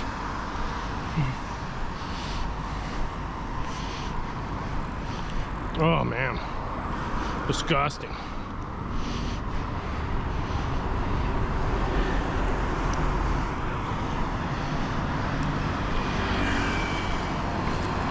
I just want to give you an encouragement on this happy bridge you're on. Friends, you only have 2.5 miles left. All right? I think, let me double check. I might be too optimistic. I think I'm too optimistic. Nah, more than that. You got 7.35.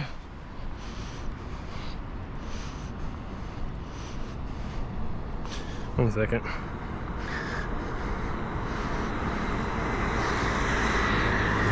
There we go.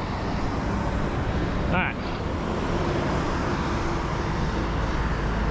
Woo. All right, one thing I'm doing, just stretching my back, trying to work in the full expansion, okay? Trying to walk with a nice brisk pace. I think it's almost 6. Let me see what time it is. Yeah, 6:13. We got 2 miles, 2.7 miles. So I'm tracking towards finishing at 7, which is great. I could take a shower, eat breakfast. Kids go to school at about 7:40. I have to start dropping them off. And then me and my wife have an OB appointment to see little baby number 4. So things are shaping up. We're on track.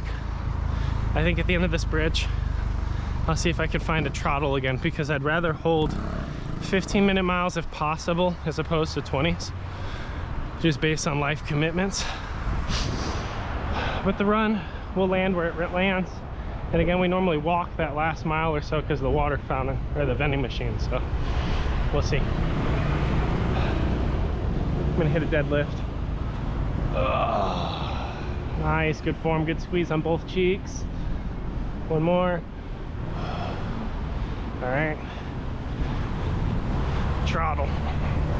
Reason I trottled now, even though I don't want to, is this next, I don't know, 5 minutes? Not even, next 3 minutes. It's all downhill. So I'm seeing if I can find some cardio, find a little bit of momentum, just keep plunking along. How gozaimasu. Definitely tired. Still trying to keep my pace short. At this stage in the run, impatience is killer. That's what makes the run, walk, trottle thing hell. Is like, you just want to get it done.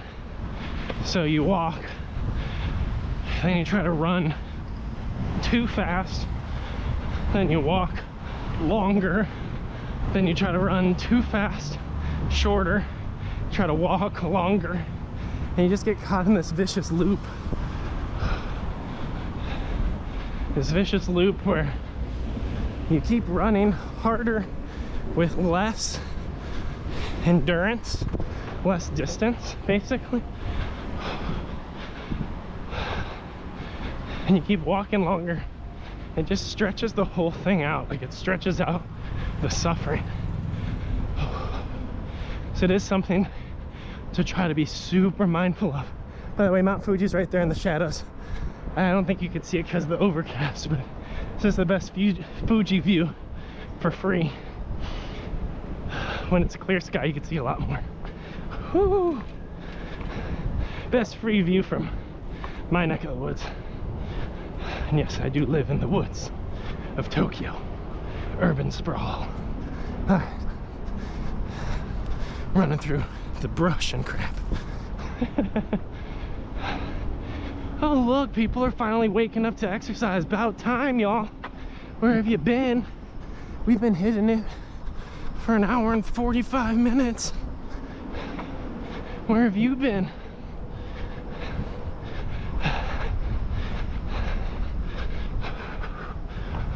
Let's keep rolling. Keep it up. Nice drop.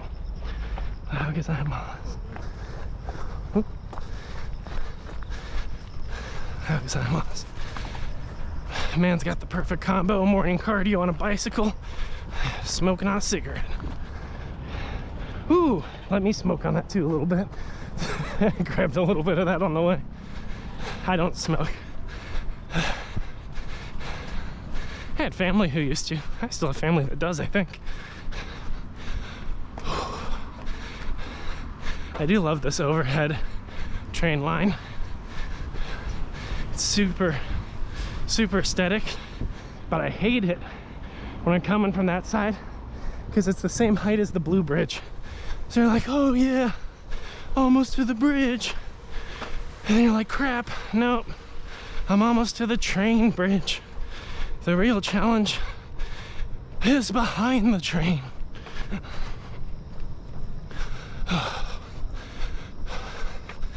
Oh man, let's go.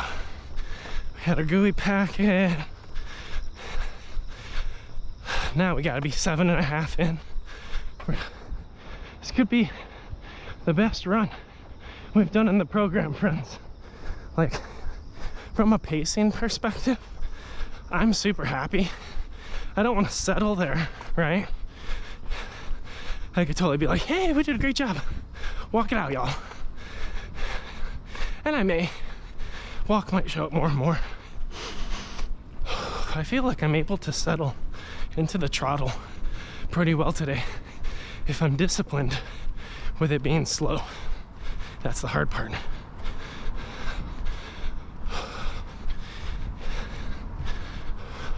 How is that one? And every time I come up to someone for a pass, anytime they pass me, there is this pressure to move faster than I should. Part of it is to like spare them from any discomfort of the GoPro in my head, right? Because folks are out here just trying to have their best morning.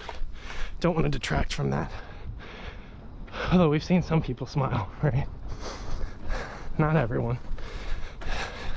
So that's part of it. But I think part of it is also my body image, right? Don't like lifting my arms up, showing that belly. And I know when I run, I look like a big, heavy, fat, white American. So it's like I want to present a sense of value. But look what I can do.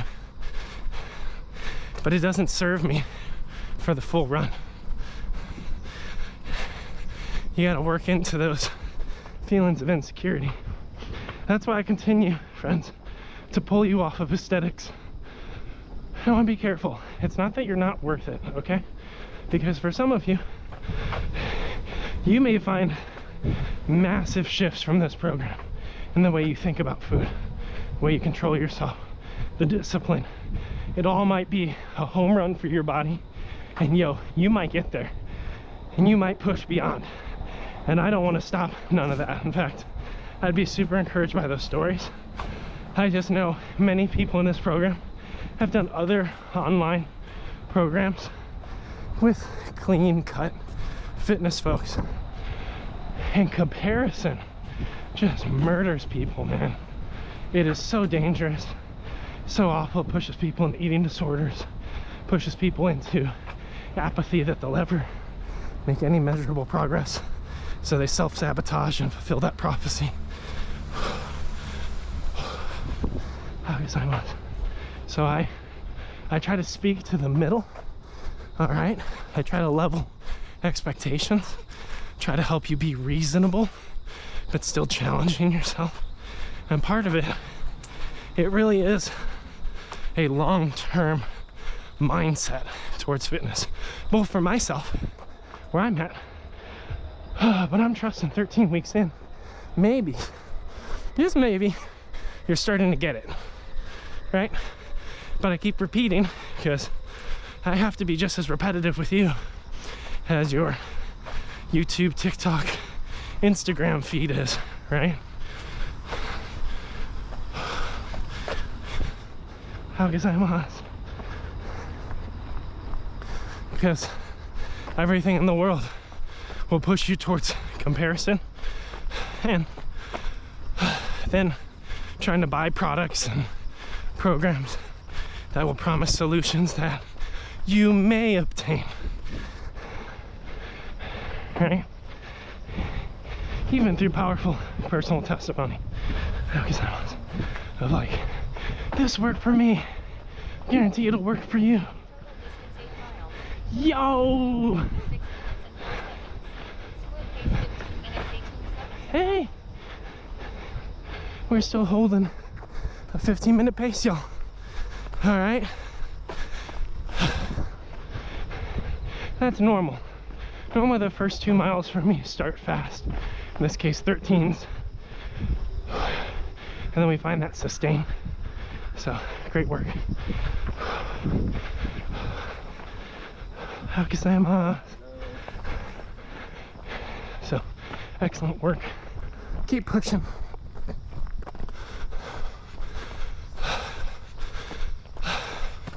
We're not there yet. I'm gonna walk a little bit. It's cardio. It's kicking my can.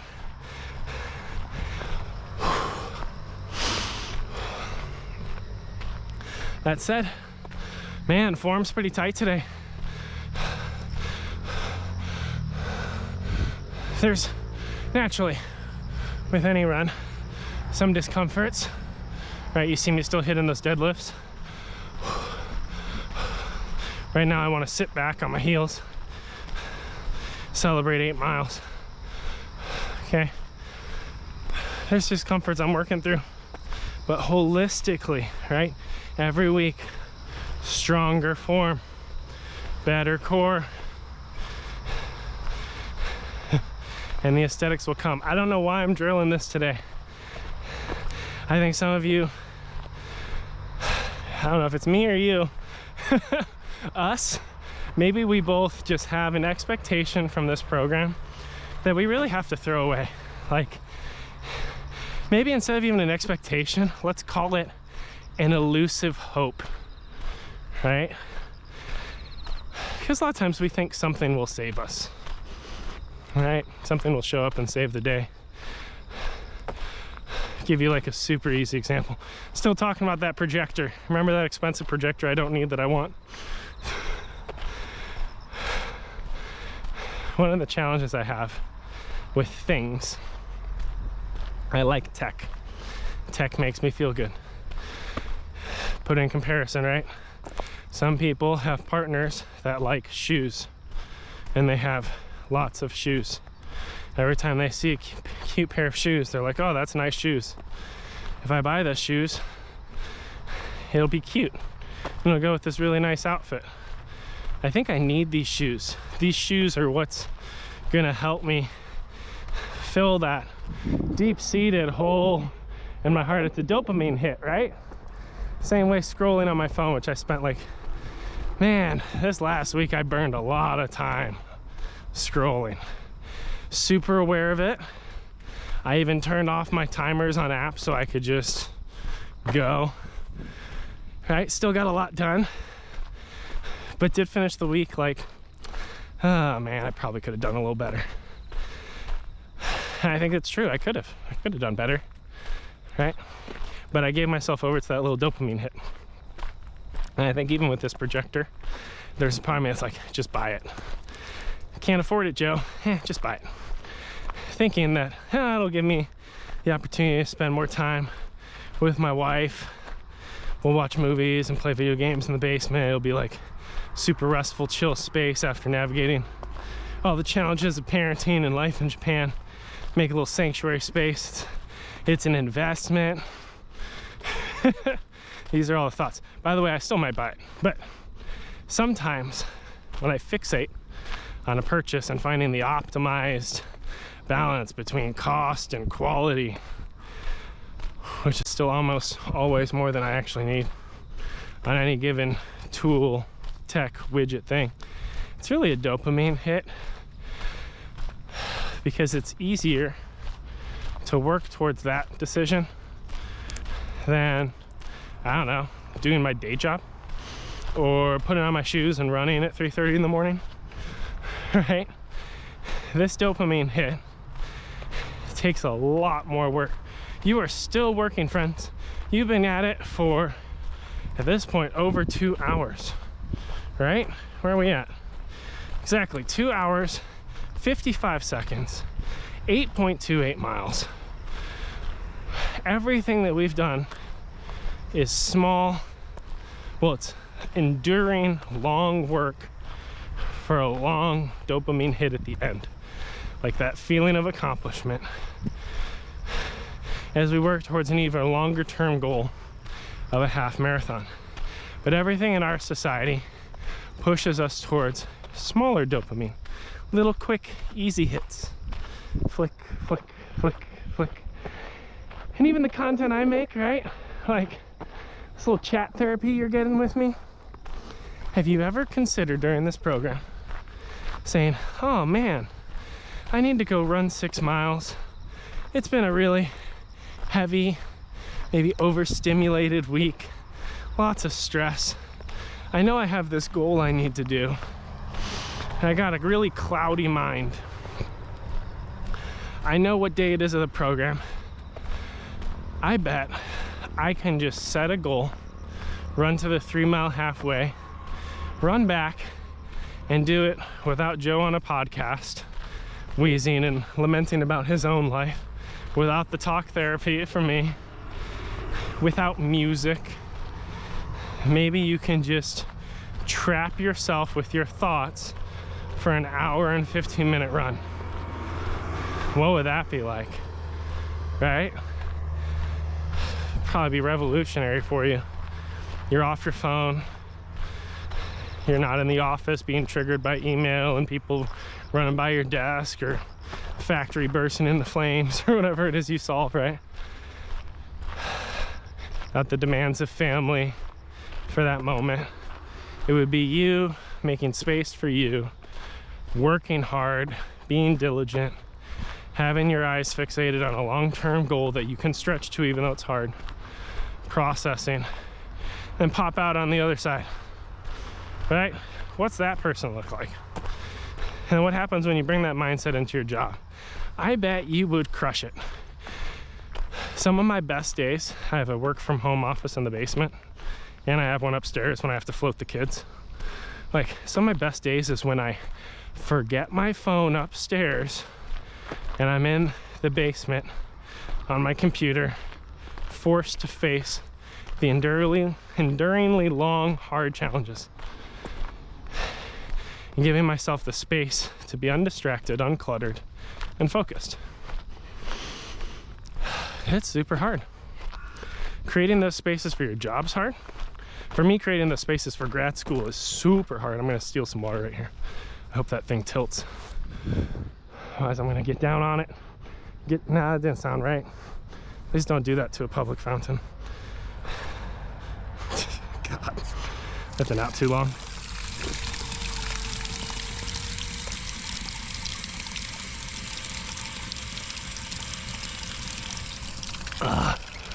Oh, that was lovely though.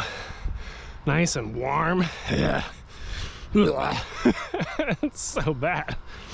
All right, got a mile and a half. We're almost there, friends. So like, this whole program is set up in some ways to just help you focus. I've actually been thinking about all the different skills I want to impart on my kids. And one of the hardest ones for me as an adult, as a content creator, influencer, whatever, as a global leader, as a person of faith, as a husband, all these things, is focus. Focus and execution. Two of the most hardest things for me to do in my journey. By the way, I'm actually just walking because it's nice. Shameless plug here. We've been pushing really good. I don't know, maybe this is a treat yourself moment. I was like, I don't know, I want some deep reflection. There's birds out. It's kind of restful. I'm sore. Still got good cardio. Still burning fat. Just one with the pigeons, you know? Oh, beautiful. It is cool. I'm very blessed to have this trail accessible, especially in Tokyo, man. If I lived in some other places, ooh, it'd be hard for me to keep up with long distance running. I don't treadmill. If you've done all this on a treadmill, watching my little run videos, like, wow. Wow for you, man. Incredible. Hopefully you at least have it on a big TV so it feels like you're running. As opposed to watching ESPN, you just watch me wheeze through Japan and you push little buttons to change your pace. Oh, that's so cute. For me, one of the reasons I run is to get out, to physically experience the sun. That's like mouse in a cage. Meanwhile, in the comments, everyone's like, shut up. You're finally exposing us. You're demotivating me on the last 1.5 miles. What am I doing with my life? Why am I even running on this treadmill? People are like interrupting their run and just running down the stairs and just to get out physically. They're like, fine, I could run outside. I've been hiding in here all along. The sunlight burns their eyes. Sorry, I don't know, we just got super dramatic really fast. By the way, thank you, OG-san, for scraping that tennis line. Appreciate you, bud. Showing up early, working hard. It's beautiful. So when I think about the values I want to imprint on my kids, focus is one I'm really deeply aware of. I think people talk about like, oh, the jobs of the future are going to be people that know how to write the best prompts for AI, ChatGPT. Like, that's the new skill set, data scientists. You know, everything will be automated. Maybe. Certain pieces. Certain things are easier to automate than others. We'll eventually get there, right? Manual jobs continue to be replaced as cost of robotics decreases. Although semiconductors sometimes go up in price, it's complicated. Where all that will equalize from a global market's interesting. Anyway, my kids, the lesson. Where are we at? Where are we at? 8:66. Yes, let's yodel a little bit. See, I'm enjoying the walk though because my knees are getting a little sore. So I am mindful of that, but it also is, I just want to walk and talk. It's fun. Let's finish up. Doing good work. I think the real trait that will differentiate any child from the pack concerning employment opportunities, I'd say even like levels of satisfaction in life, will be the ability to focus, the ability to not be addicted and over captured by things, whether it's video games, movies, social media, a swipe, the impulse. The kids that can learn how to work, delay gratification, which I struggle with, focus on a long-term goal, and actually achieve it. Kids who can overcome being impulsive, that can have sustained discipline. And these lessons can be learned in many places.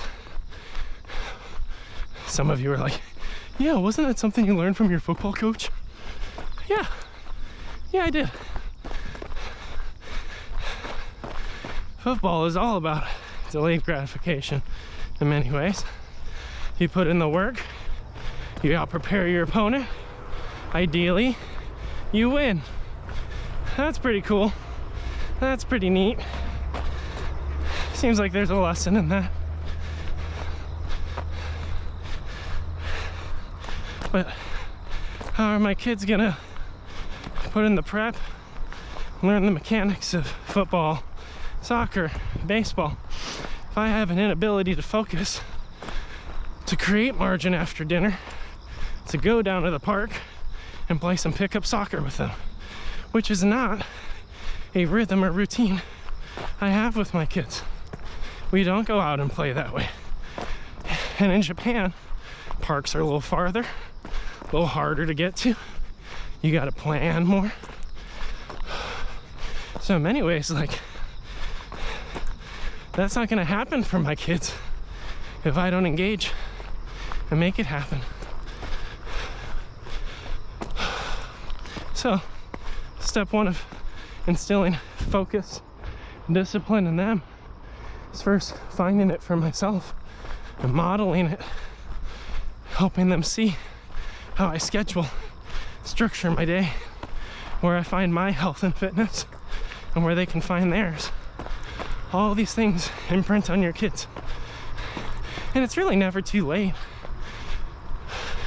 You could be 45 years old with a 22-year-old son.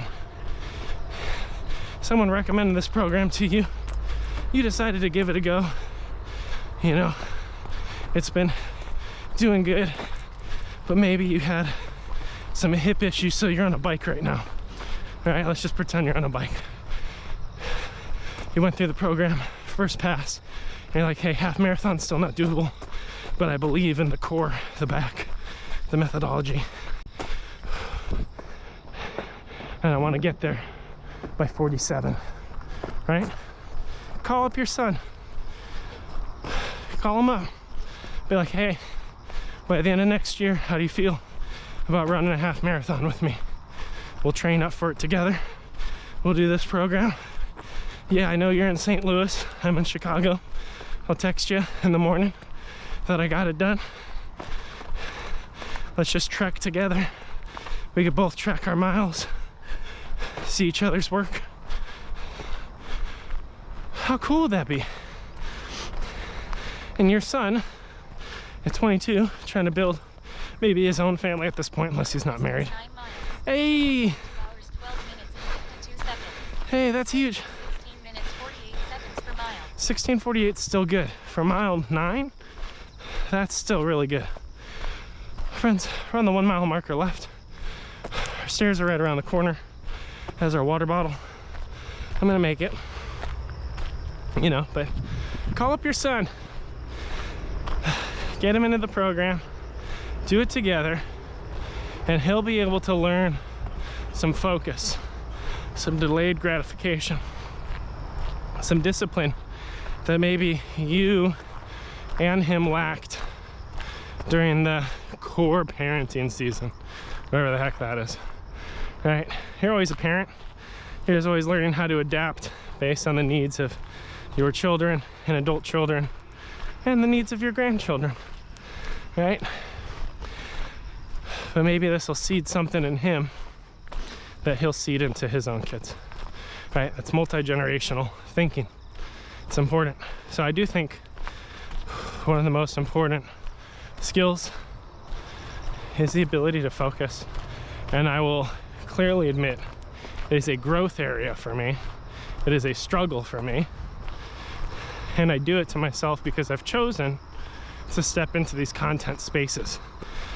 And many of these platforms have many psychological hooks to keep you engaged and trapped from things that actually provide real meaning and purpose in your life. It doesn't mean that when I make content for these spaces, I can't provide meaning and purpose to other people, which is what I strive to do. But when I go to these platforms to receive from them, I don't always get that. I get other things. And I got tons of resources and books and things on it from grad school. If you ever want to learn more in these spaces, just show up to a live stream, comment below. I'm going to try to circle back over these videos when I see comments over the years, right, as people find the program. Because I think the impact of this will roll out little by little. It's not like everyone's going to find it, start it at the same time, finish and throw it away. I think they're gonna share it. I think some people will redo it to train for each successive half marathon. I think there's some legacy in this program that I get to leave and impart for you, your kids, their kids. I don't know, that's what I'm discovering. That's my week 13 reflection, right?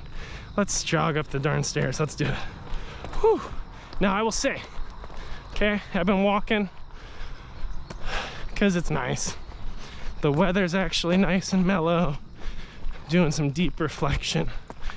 And when I used to run for more kind of spiritual reflection, which I still do intermittently when my mouth muscle isn't moving so much. I used to run and then I'd pray while I was running, process.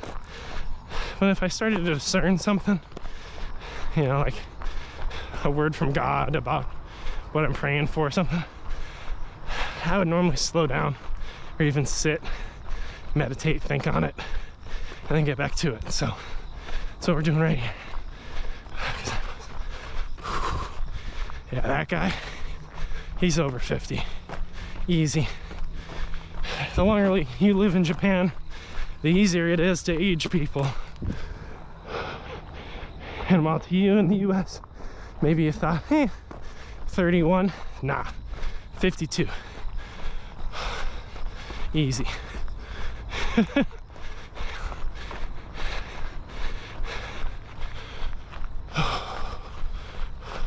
I guess I must.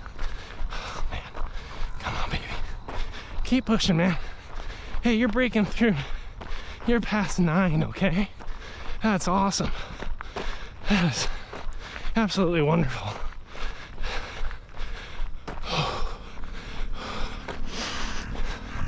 And I really hope you're proud of yourself. Because I must. You have worked so darn hard. All right, I aspire to run these stairs, but I'm gonna listen to my joints, okay? Impact is increasing. My abs and back are fatigued, so I'm losing some form. So I'm gonna mod pace a little bit. Still trying to keep a balance. Oh.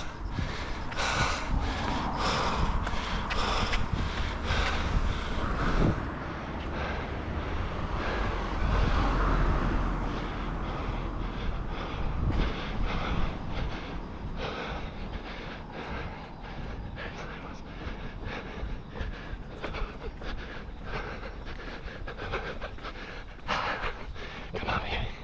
Whew. Got rocks rubbing in my shoes. Let's get to the water fountain, baby. Come on now.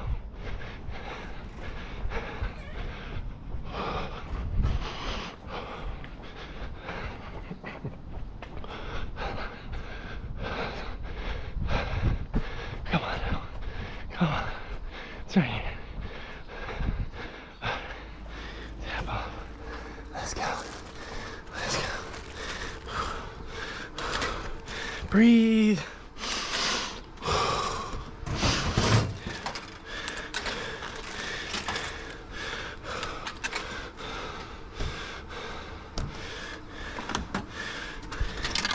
Ah, crap.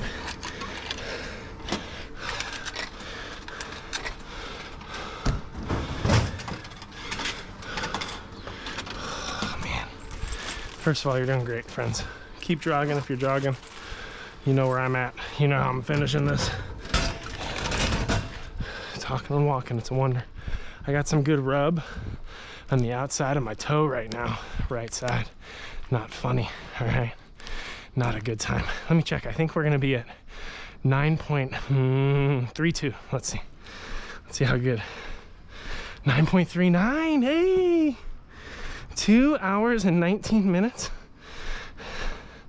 On track to finish around probably 9:30, really. Probably walk that last 6 miles in about 10 minutes. So let's drink up. That's what I'm gonna do for my recovery. You do what you gotta do for you.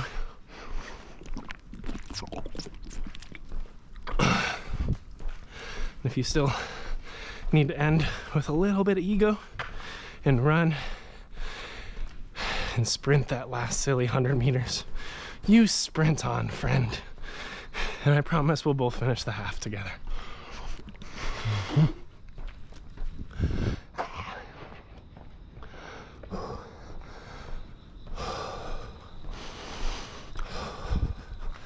I'll say the most discomfort is in the right toe. Knees are a little taut. I'll probably do the runner warm up a little bit when I get home. Maybe add a couple knee rolls. Knee roll, you basically get into that rocket launcher stance that we do for like rows. Put your hands on your knees and literally roll them in a circle. Forward, to the right, back, to the left, forward. Roll them the other way. Do some in outs. Just kind of find good mobility. Do it safely though, okay? And after a run like this, if you're focusing on flexibility, mobility afterwards, what works for me is dynamic. I don't really have good advice on if you should be doing really long static stretches after this. My understanding, which is limited, so talk to MooseABoot or other fitness folks, is that if you do a workout like this and go into a deep static stretch, you're more prone to injury for like overstretching because your muscles are so hot and so loose. You can push them a little too far if you're not careful. I think if you do static stretching but not to full intensity, it's probably fine. I would stick in the dynamic range. Give yourself a nice cold shower, hot bath, cold shower kind of deal. But do what works for you, friends. Overall, body check for Joe. Feel pretty strong. And maybe it's just my legs know we're almost done, so it's like I'm getting a little bit of adrenaline. The water helps.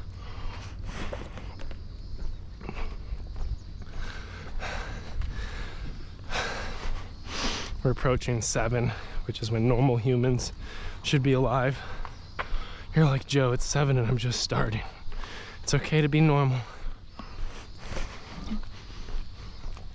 I have to do some particular things to integrate this program and video edits into a rhythm that works for me, my kids, and my job.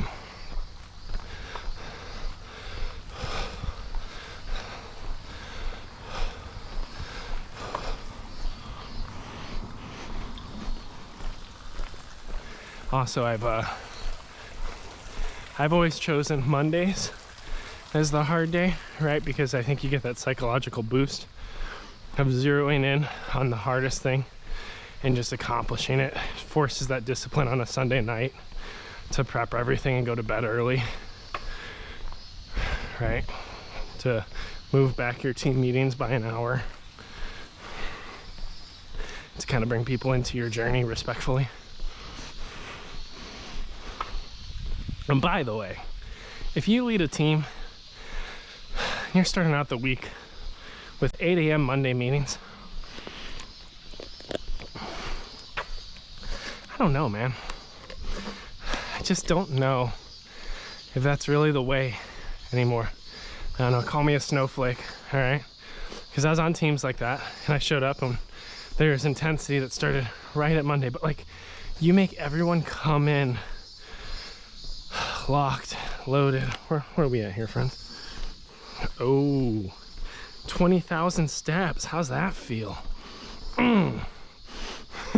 Good work, y'all. 6:51 in the morning. Your phone's so wet it doesn't even unlock with your thumb anymore. So I guess we're just into the unknown. We'll wait for our phone to tell us we made it. Because my body's so wet I can't dry it on nothing. Maybe on a leaf. But like the 8 a.m. meetings, think about every member on your team, right? If you have them come in on Monday at 8 a.m., fully loaded, ready to go. Everyone's at a 10, right? And they're coming in on Monday, dwelling on what they just couldn't get done on Friday. Some might be coming in early on Monday to sneak a bit of work so they can present a bit more progress, right? Some folks are pushing their kids out the door, so they're not able to send them off well because they're carrying all that weight of the Friday that was incomplete and the Monday they have to step into. So everyone's coming in a fight-flight response, highest intensity. Probably trying to rip through emails they missed or fire off a couple. And while you might be able to squeak the perception of progress out of your team, you're really putting everyone in desperation mode to start the week.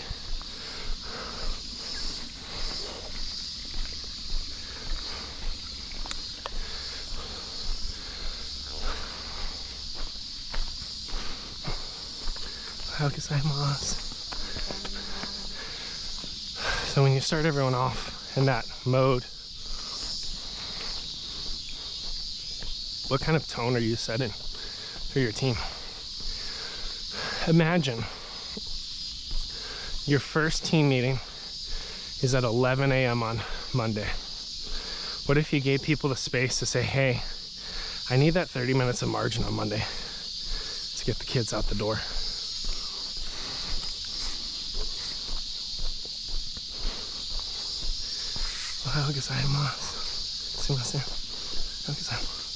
Right? Give them just 30 minutes grace, because some people's weekends roll into Monday pretty hard, right? Or what if they were able to come in and actually, before the week closes out on Friday at 4 o'clock, when they're strained on all the incomplete they have to push through, what if they were able to say, hey, I'm just gonna spend another 30, 40, maybe an hour on what's essential, but I know I have a little bit of catch-up time Monday morning. I could finish this work, turn it off, and be present at home Saturday, Sunday. Now, some jobs you need to work some weekends. That happens, right? And again, some folk might have the snowflake warning sirens going, right? Sorry. But just imagine this different world for a minute. So there's some folks that can exit the week on Friday knowing they have a little bit of margin. Maybe they even went on their calendar for that Monday morning and they blocked time for those 2 other tasks that got delayed because life happens in the real world. So they can shelf it and go out and be present, because we only have so much time in a week, right? So end the week and rest for the next one.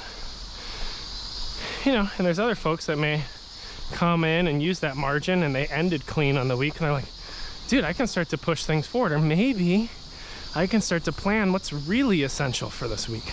So when they go into that team meeting on Monday, they actually can provide better direction. So rather than everyone starting in crisis mode right at 8 a.m., if you're starting at 11, you're allowing people to come in with a clear head, providing better judgment on what's essential, what can be delayed, where do things really finish, where do things need to go this week. And that's just by an intentional 3-hour shift. But the whole culture of your team can change. I don't know, maybe that's a little glory nugget for you all to chew on. You're like, shoot, I never thought about that. I need to go talk to my boss. Be like, hey, what if we did it? Just listen to this little clip of this run. By the way, you want to do a half marathon, right? But like, what if we did it that way? What would the team feel like? How would that help everyone bring their best self into the week because they have a moment to gather? So for me, I do my runs on Monday because honestly, nothing can get in the way. Like, most of my Japanese partners start at 9 a.m., 9:30 sometimes. And because I'm US facing, I can't even connect with them until Monday night, which I do. I work Monday evenings. So it's an area where it's most valuable for me to start with the hardest thing carve out that margin. But if you're in a position of leadership or in a position to kind of tell the team, hey, I have this idea, right?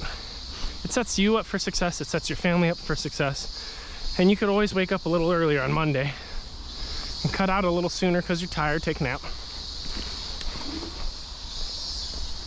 There's nothing wrong with a 20-minute car nap if your work doesn't have sleep pods like Google.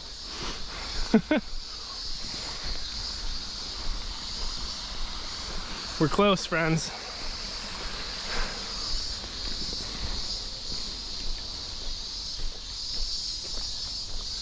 Finish strong. You're almost there. So all this to say, build your life and cut up your time in a way that's focused, disciplined, but edifying. Edifying just means it lifts you up. It gives you a sense of purpose and value in everything that you do from start to finish. Got to build those routines. And running can be a beautiful piece of that.